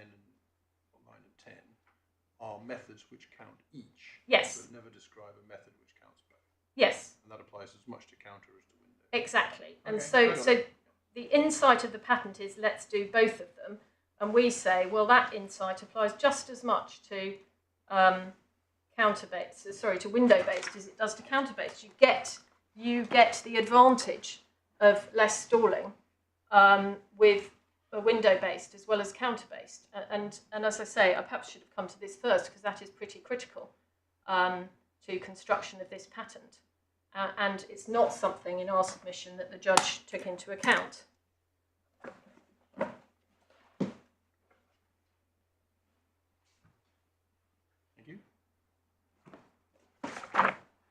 My lords, I was going to move on now to Interdigital, and in the context of Interdigital, deal with anticipation by counting of a window-based mechanism. And some of what I've said up till now, I hope will make more sense when looked at in the context of Interdigital. And also then to come on to resetting and when, unless my lords have any further questions about the construction point on counting.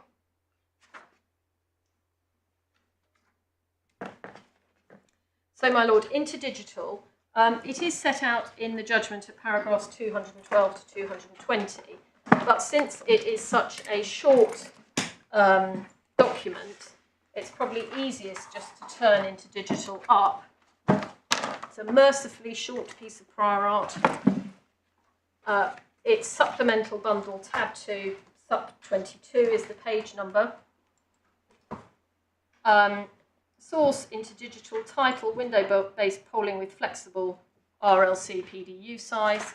Introduction, document discusses modifications to the RLC poll window protocol parameter that are needed when flexible PDU size is configured.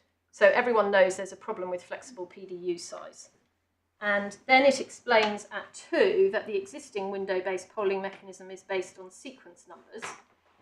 And it goes on to explain that the problem with flexible PDU size is if you've got a large PDU size, then the window memory will fill up well before the current criterion for window-based polling is met, if a typical value is used, and that will result in stalling. To alleviate this issue, one could configure the poll window parameter with a smaller value to ensure that polling is always triggered before the memory is exhausted. However, that's not a viable solution, as it would result in premature polling when smaller PDU sizes are transmitted. So, point 3, what is the proposed solution? It can be addressed by introducing a simple extension to the existing window-based polling mechanism as shown below. This consists of an additional criterion based on the percentage of the occupied window mechanism. So you've then got set out the classic standard window based on sequence number that we've looked at already. So that's the existing window-based polling mechanism. And then your simple extension is the bit highlighted in yellow. Nothing turns on the fact it was highlighted in yellow. That's just how it appears in the document. If flexible RLC PDU size is configured, a poll is also triggered for each PDU when K is greater than poll window, where K is defined as the sum of RLC PDU sizes from VTA to VTS over the maximum transmit window size multiplied by 100. So what that is doing is saying, well, we've got this J that triggers a poll when you've counted the sequence,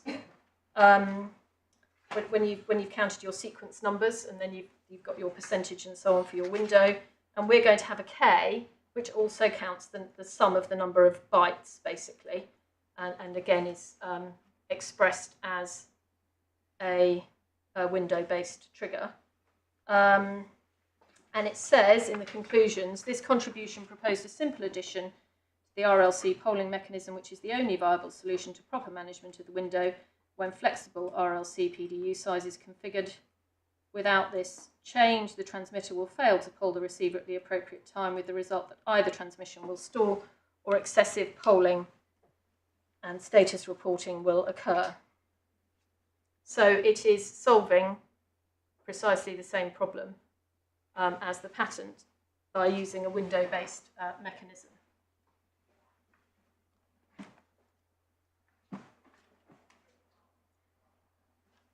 Now, we need to also look at this stage at the way in which Interdigital works in practice, and a particular way in which it works in practice, because that's what we rely on for our anticipation case in the context of claims 6 and 9 in particular. And that is in the judgment, so back in the core bundle.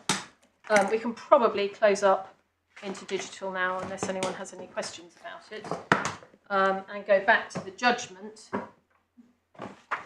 paragraph 229.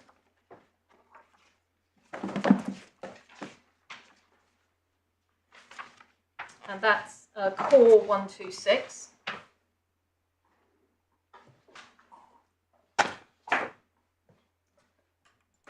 And what the judge outlines there at 229 is that Apple alleges that Interdigital anticipates claim 1 in all circumstances on the basis that there's always counting. And then at 230, Apple alleges anticipation of claims 6 and 9 by Interdigital in a more complex way, and on the basis that there is anticipation only in some circumstances. And the particular circumstances that I'm going to concentrate on in this appeal are subparagraphs 1 and 2. Subparagraph 3 relates to the as-if point, which is covered in our skeleton argument, but is not something that we need to rely on today. And so we concentrate on 230 subparagraphs 1 and 2.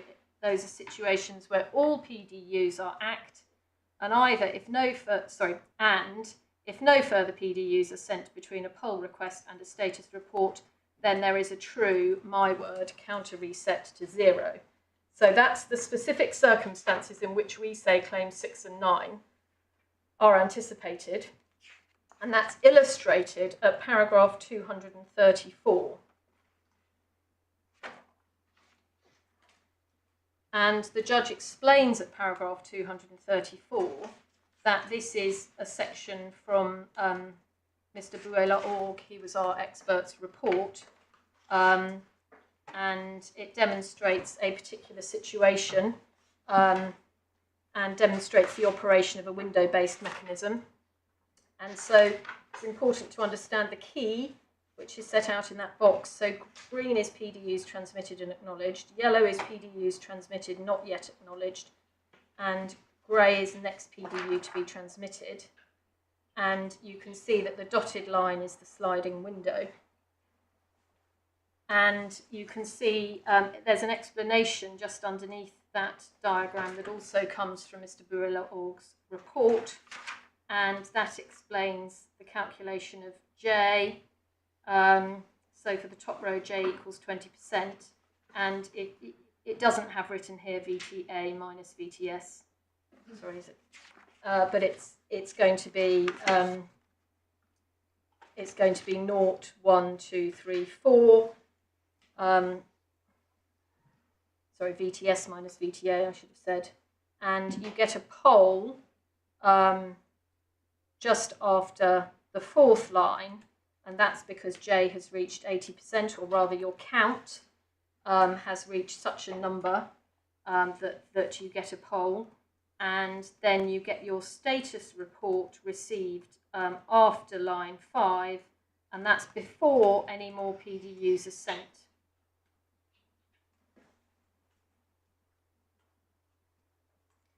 And so there's then a reset after the status report is sent, and the term VTS minus VTA resets to 0. And just make sure I've understood this. What's not stated here, although it's visually apparent, is that this isn't the general case. This is a case in which the status report is one which acknowledges all the PDUs that were outstanding. Yes. Which it may. I know it says that above that, but just Yep. understand the picture. Yep. This isn't what happens every time. This is No. what's happening in the case in which, in that context, Yes. the status report acknowledges all the yellow ones. Yes. All of them. And yes, so there are two assumptions, and you can see what they are at paragraph 230.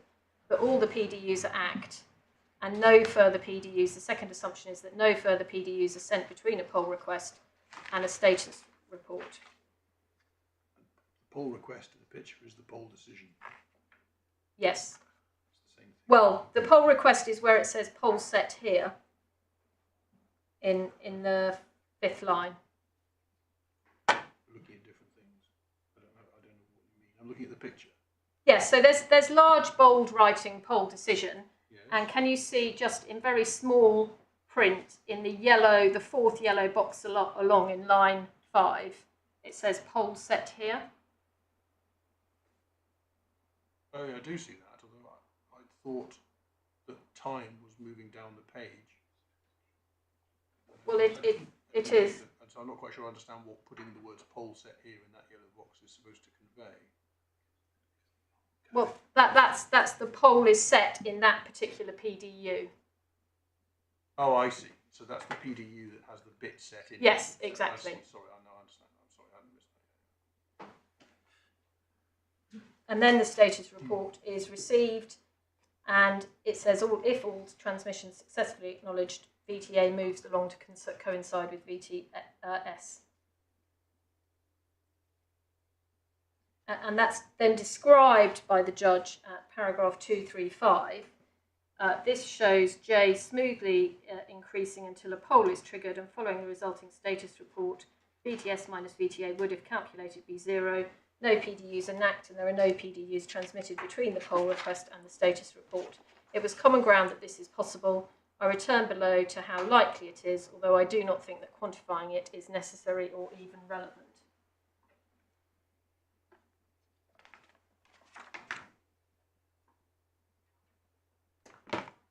So it happens.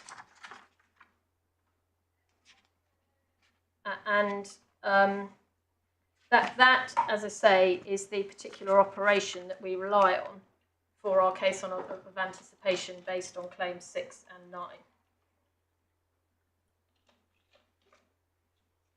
And my lord, the fact that we rely on that particular operation of Interdigital is, we say, doesn't cause any problems from the point of view of the law of anticipation, and that was what I was planning to come on to very briefly next.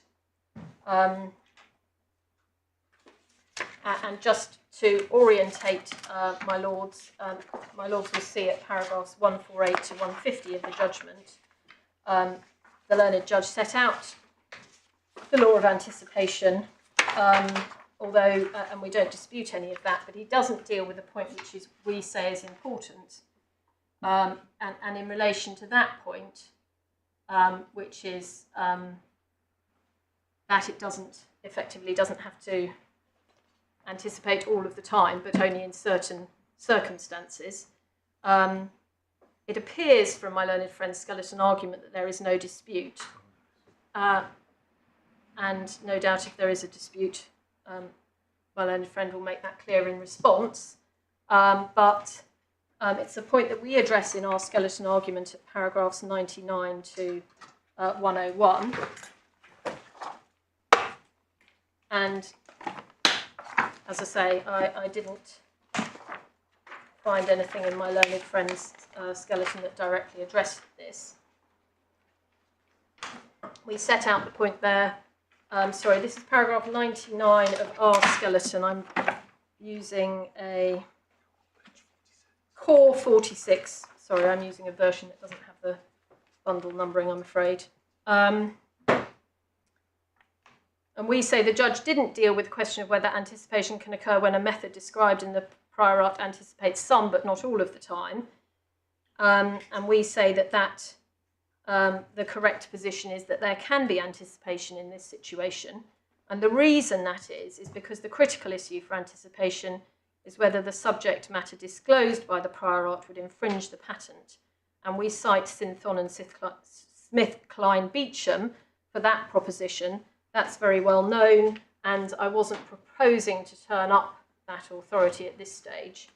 I mean, it just makes clear that it's really the second half of that paragraph. They're both aspects of the single principle, namely that anticipation requires prior disclosure of subject matter, which, when performed, must necessarily infringe the patented invention.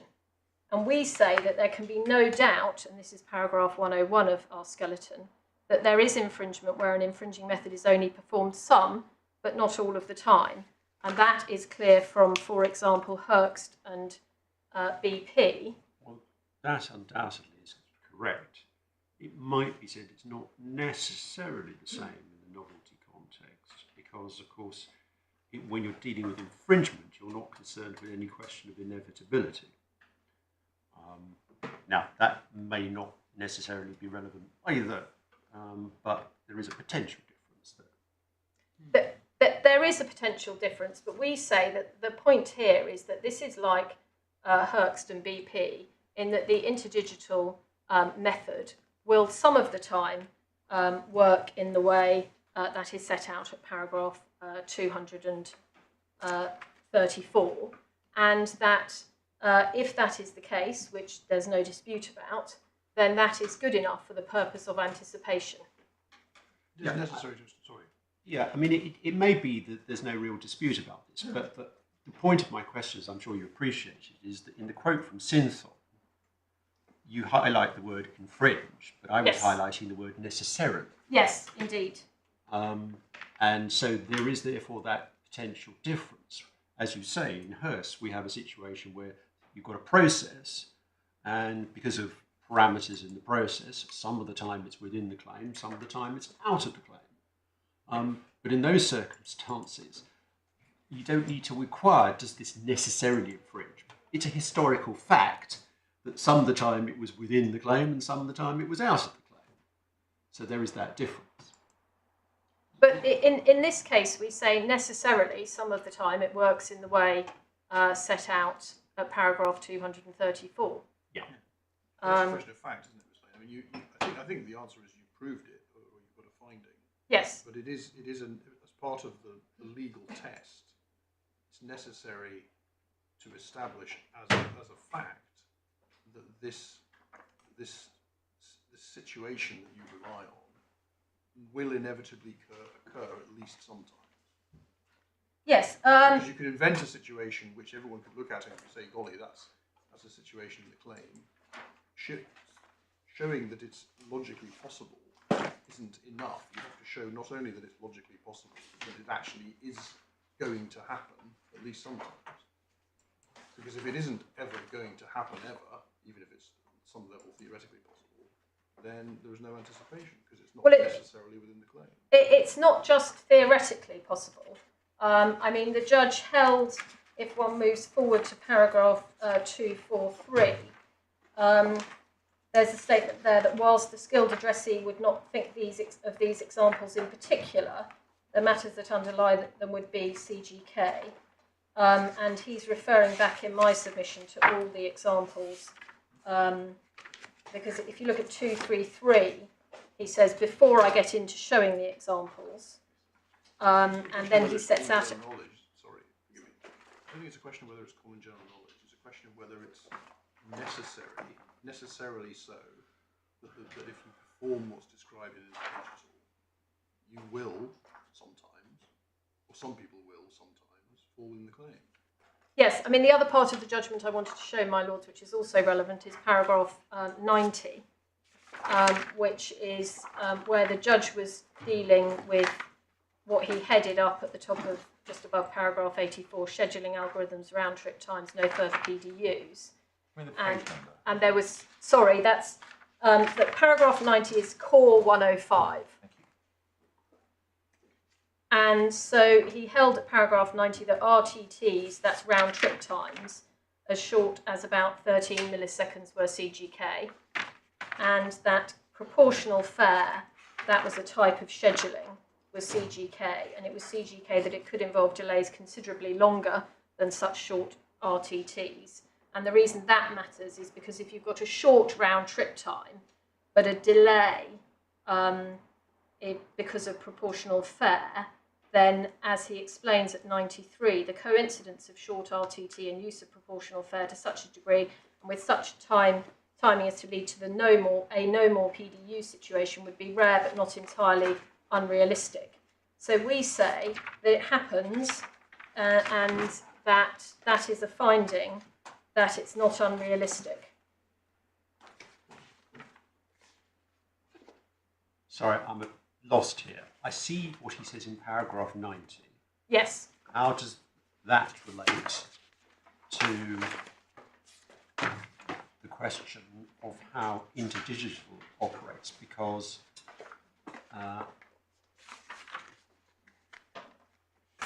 this is all in the context of his discussion of common general knowledge. So in paragraph 90, he's addressing himself to a disputed issue of common general knowledge, and he makes a finding. Yes. And we see what the finding is. Yes. But what's that got to do with how Interdigital operates? Well, because if my lord looks back at 84, which is on core 104, the judge says this aspect of CGK is a rather unusual one. What it ultimately goes to in the context of the anticipation arguments over Interdigital is whether it was possible, usual, realistic for a situation to rise in UMTS where following the sending by the transmitter of a poll request in PDU, a status report could be sent back by the receiver and arrive at the transmitter, making a round trip before the transmitter sent another PDU. And then he goes on to explain that that involves a comparison of the round trip time, known as the RTT, with the frequency with which the transmitter would or could send PDUs. Sorry, my lords, I probably shouldn't have short-circuited this passage of the judgment by just looking at paragraph 90. As I understand it, the point is that 90 sub 3, the coincidence of short RTT and the use of proportional fare, is the circumstance in which the example that you showed us with that list of coloured rectangles Yes. will happen if you are doing short RTT Yes. and proportional fare. Yes, It'll be exactly. rare, and you say the finding of fact is that the thing the judge was focusing on was also common general knowledge, and he says it wasn't common general knowledge, but he also says at 90 sub 3 that that factual circumstance would be rare but not unrealistic. Yes, And you indeed. say that's enough for you. Yes. For novelty, because it means it is a necessary inevitability that if you implement Interdigital, it will be rare, but it will happen. Yes. It has short RTT and proportional fare, and so those special facts will occur. Exactly. That's Exactly. Yes.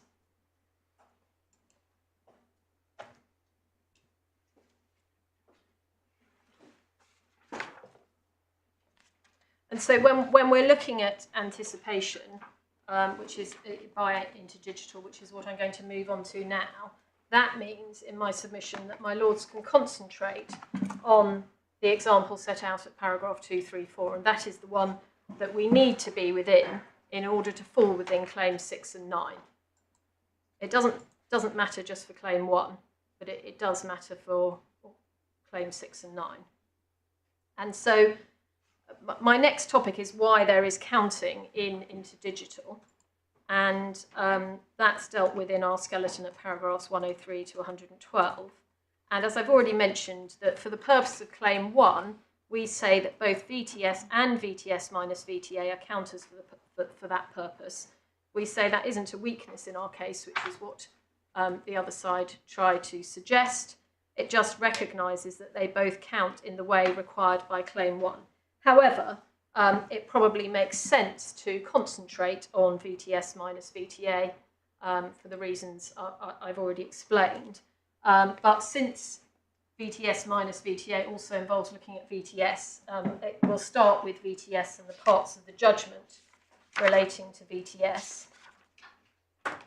And the judge dealt with that to start with at paragraph 221.2, where he said that VTS is not a counter. It's a state variable denoting the number of the next PDU to be sent as included in the PDU to identify it. We particularly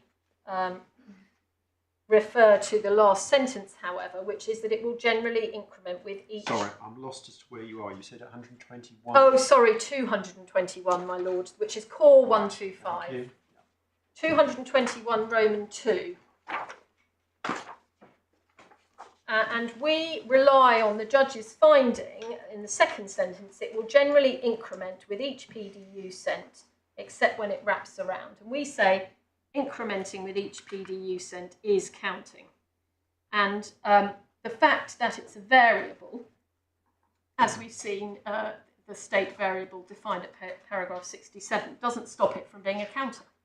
Well, sorry, it will increment with each PDU sent. Yeah. Describes what happens to the variable, not what is done with the variable. So, to use your terms, it describes what is being, quotes, counted, unquote, not referring to any operation of, quote, counting, unquote. Well, my lord, with the greatest of respect, I think that's a distinction without a difference, because what it is doing, as my lord can see from paragraph 234, is it's going up by 1 every time. And so it is. But isn't counting. that what the judge is saying? He says it will generally increment, so it goes up. Yes. Doesn't make it a counter. Well, my lord, we say that the only reason given for that is not a good one, which is that it's a state variable. And we say the fact it's a state variable doesn't mean that it's not a counter. I mean, it is doing the task of counting. It isn't doing any... Surely what the judge is saying is it's not doing anything at all. fact that it's incremented doesn't show that it's carrying out any operation. Well, the operation, if one looks back at 67.1, is that it contains the sequence number of the next AMD PDU to be transmitted. And so it's updated after the AMD PDU is transmitted. So the number goes up after transmission, so it counts the number of PDUs transmitted.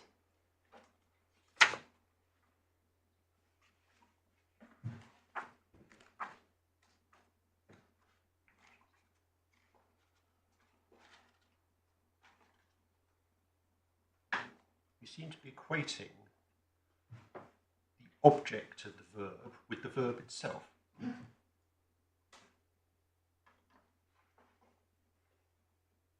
My lord, again, I'm sure it's my fault, but I'm not sure I'm following that. So it does counting is my short point. And my lord, in my submission, it does counting in a way which the skilled person would understand to be counting. It is counting the number of transmitted PDUs, and the fact that it then drops back to 0 when it exceeds 4095, which is the point the judge made at subparagraph 5, is nothing to the point. There's no problem with a counting that goes around back to 0 again. That's the kind of thing you have with an old-fashioned odometer. Speaking for myself, I don't think the judge was making a point that the fact it wraps round is the reason it's not a counter.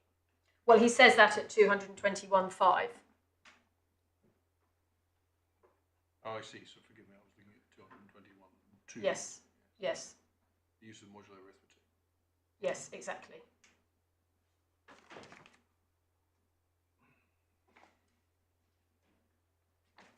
And as I think I've already said, at 234, one can see that BTS goes up by 1 each time. That is counting. I mean, counting is an ordinary English word. That is what it is doing. Well, the penny's just dropped. So, at least in my head, let's say your PDU that you're transmitting is number 335. I don't know why I picked that number, but 335.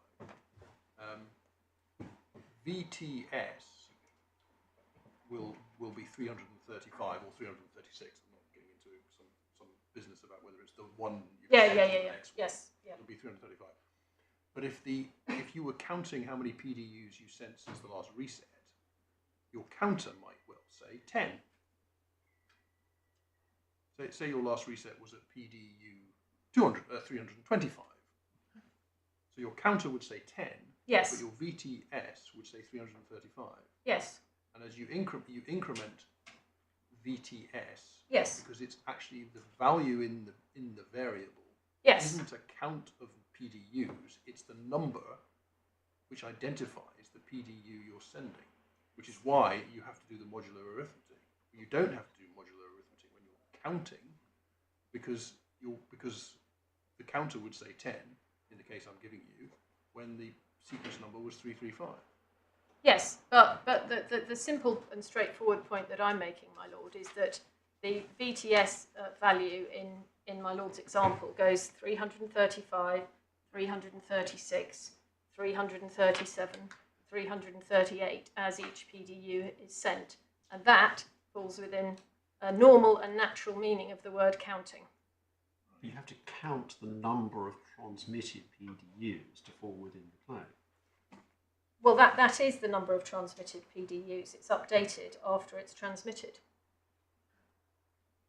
It's not the number of transmitted PDUs after the last reset. If the last reset was 225. But claim 1 has got nothing to do with resetting. It's just counting.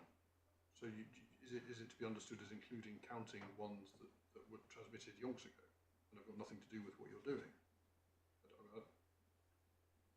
My lord, I'm not sure why that is what that's not what, when you say yonks ago, that VTS is updating after the PDU is sent.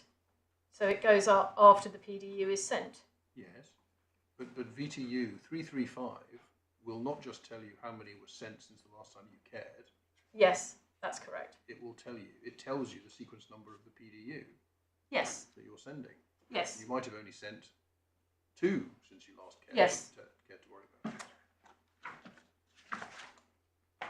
And to be fair, my lord, this may be why my better case is VTS minus VTA, because once you bring VTA into it, then you are taking into account also. I mean, to put it another way, VTS can only be a counter because we choose to interpret the bit string as a number rather than as representing, for example, I don't know, a whole lot of characters. If we wrote a table down where we said we're not going to use numbers to identify the PDUs, all we need to do is have unique identifiers for the PDUs. We could call them colours. So long as you know what sequence they go in and what colour they are, you can identify them all individually. And that's what the PDU number does. It's not a counter at all, it's an identifier. It happens to be convenient, obviously, to use a number and to increment it by 1. That's a perfectly convenient thing to do. But it's not counting PDUs, it's simply identifying PDUs and putting them in sequence. Well, my lord, That's right, isn't it? I've got two responses to that. First of all, it isn't colours, it is numbers, and that is part of the definition. It contains the sequence number as set out at 67, and it should be updated after the aforementioned PDU is transmitted. And another way of thinking about it, in a totally different context in my submission, is let's say you've got 100 pupils in a school, and they've all got a little badge on with a number, and they walk through a door one by one, and they're showing you what number they are. They're holding that up, so you've counted them by putting the badge on them, as it were. And in my submission, that as I say, falls within your standard definition of counting. But only if they started walking in as pupil 1. Well, even if they start, well, yes, okay. My lord, I accept that, and that's where probably I do need VTA. But equally, in my submission, it's not a standard reading of the word counting to say that it must always start at 1. I mean, in my rather repetitive and boring 335, 336, 337, 338, that would normally be described as counting, even though I've started at 335. So moving on to VTS minus VTA, the judgment deals with this in a number of places, and we can start with paragraph 226, core 126, because it's the end of that paragraph. The judge says VTS minus VTA, for reasons I will come on to, could sometimes increment steadily, a bit like a counter upon transmission, but at other times would behave differently depending on status reports. It would also drop to 0 in certain circumstances. My lord, we say, again, this shows it is incrementing steadily, a bit like a counter. We say it is counting, therefore. And in particular, one can see from paragraph 234 that VTS minus VTA is counting transmitted PDUs. So although the totals for VTS minus VTA aren't shown there, one can work them out with a bit of mental arithmetic or looking at the diagram. So you've got 0 in the first row, 1, 2, 3, 4. It is counting the transmitted PDUs. And the reason that the judge dismisses it in paragraph 226 is because he says at other times it would behave differently depending on status reports. And in my submission, that is not relevant as a matter of law because we can concentrate on the paragraph 234 situation and ask ourselves whether it falls within the scope of the claim in that situation, and it is clearly acting as a counter in the situation of 234.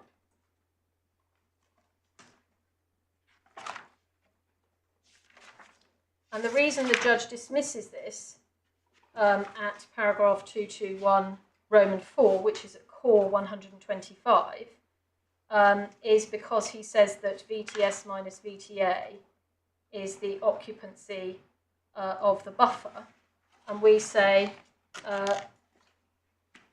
that that doesn't prevent it from being a counter because it is counting up the occupancy of the buffer.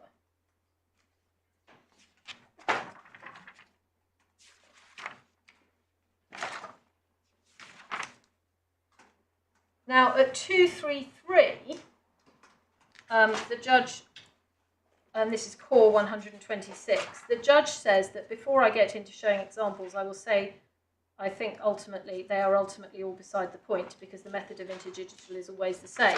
What the examples show is that its output is in certain circumstances the same as or very similar to a counting method, but that is not legally the question. Now we say there are two issues with this paragraph. First of all, we say that the distinction between a method and an output is a false one because in the context of this claim, you need, or in the context of this patent, you need to look at the result or the output of the counter. That is what you're looking at in order to, for example, see in claim 6 whether it is 0. And we also say that the judge has made an error of law here by saying that is not legally the question, because we say that it is legally sufficient if it occurs some of the time. And that is the point that we were discussing earlier about the law of anticipation. And that is why in our submission, the judgment from paragraph 238 onwards, where he discusses various ways or other ways in which the window-based trigger might work, it is really not relevant. Because we only need to show anticipation by one of the means in which Interdigital works. So summing up on this point, I really go back... Sorry. Do you say that what the judge says at 243, by way of example, is irrelevant? Where he says that the examples emphasise why Windows-based mechanisms are different and do not just count transmitted PDUs, is because they look to actual window occupancies of counting, that they are more accurate than counting. So do you say that's irrelevant? Well, I say that for the purposes of anticipation, it's not necessary for us to show that all the ways in which Interdigital can operate, or all the ways in which a window-based mechanism can operate. We don't need to show that all of those fall within the scope of the claim. It's not a way of operating. It always operates the same way. Well, my lord, it does operate generally at, as it were, at a high level of generality in the same way, and it has the same equation every time, for example. But in terms of looking at the specifics of reset, etc., then we say that we're entitled to limit ourselves to the case at 234. And I suppose in response to my Lord Justice Arnold's question, of course we don't say it's entirely irrelevant that window-based mechanisms are different from counter-based mechanisms, because that's obviously something that's discussed in the introductory part of the patent, and it's something that's known to the skilled person. But we say the question is whether both of those mechanisms have the similarity of counting, and counting being what is claimed in the patent and claimed to operate on bytes and PDUs in order to prevent stalling. And that is the purpose of the patent, and that is a purpose that is achieved by both mechanisms. If a thing, I'm going to try and make it generic. If this VT minus, okay, we always get it wrong way around. VTS minus VTA. Minus thing, VTS minus VTA, to be within the claim, it has to be a counter or a count. Yes. For it to be a count, if it has a property which means in other circumstances it will shrink, rather than grow, so it's not monotonic. It's just not a count. Even if in some circumstances it doesn't operate, well, it does operate monotonically. If it's capable of operating not monotonically, it's not a count. But my lord, the question is whether the patentee intended to cover window-based and counter-based mechanisms, and in my submission, in a situation where the purpose of the patent and the benefit given to you by the patent is that you prevent stalling due to bytes and PDUs, and that is what you get with your window-based mechanism, and you also get the resetting and the resetting to zero with that mechanism in some circumstances, then we say, why should the patentee have intended to exclude that? So we go back to the purpose. So that to me, to make sure I've understood it, that means that the argument over Interdigital does depend on you being right about the point of construction that we started with. Oh yes, it does. Whereas I think I got it into my head that perhaps the point was right irrespective of your argument on construction. But this shows why that may not be the case. That I understand the point you make is the claim is designed to cover or will be understood as covering counter-based methods and window-based methods. Yes, indeed. And then when you say that, one then looks at the interdigital thing and says, yes, okay, it covers that in these circumstances.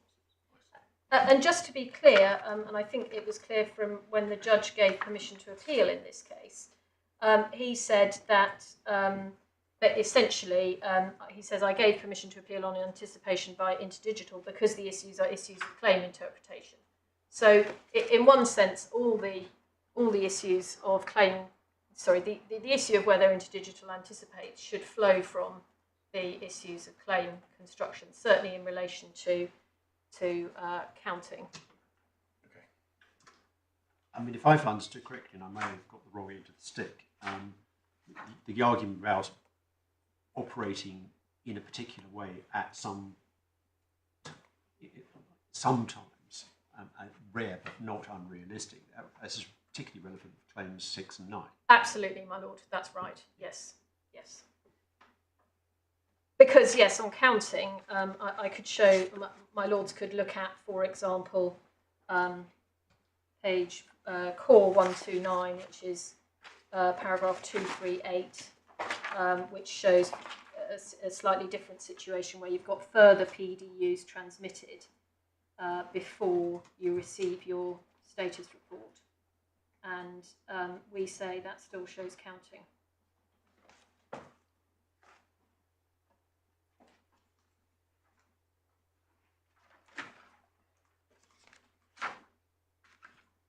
So, my lords, that brings me to resetting, and I'm going to deal with construction and anticipation together because it's actually, and I think the judge made this point as well at paragraph 124, sorry, wrong paragraph, but somewhere he made the point that it's actually quite hard to look at the resetting and when points in the abstract without also referring to Interdigital.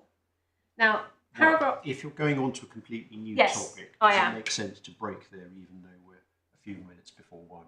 My lord, that would be very helpful. Very good. We'll break there and resume at 2 o'clock. All right.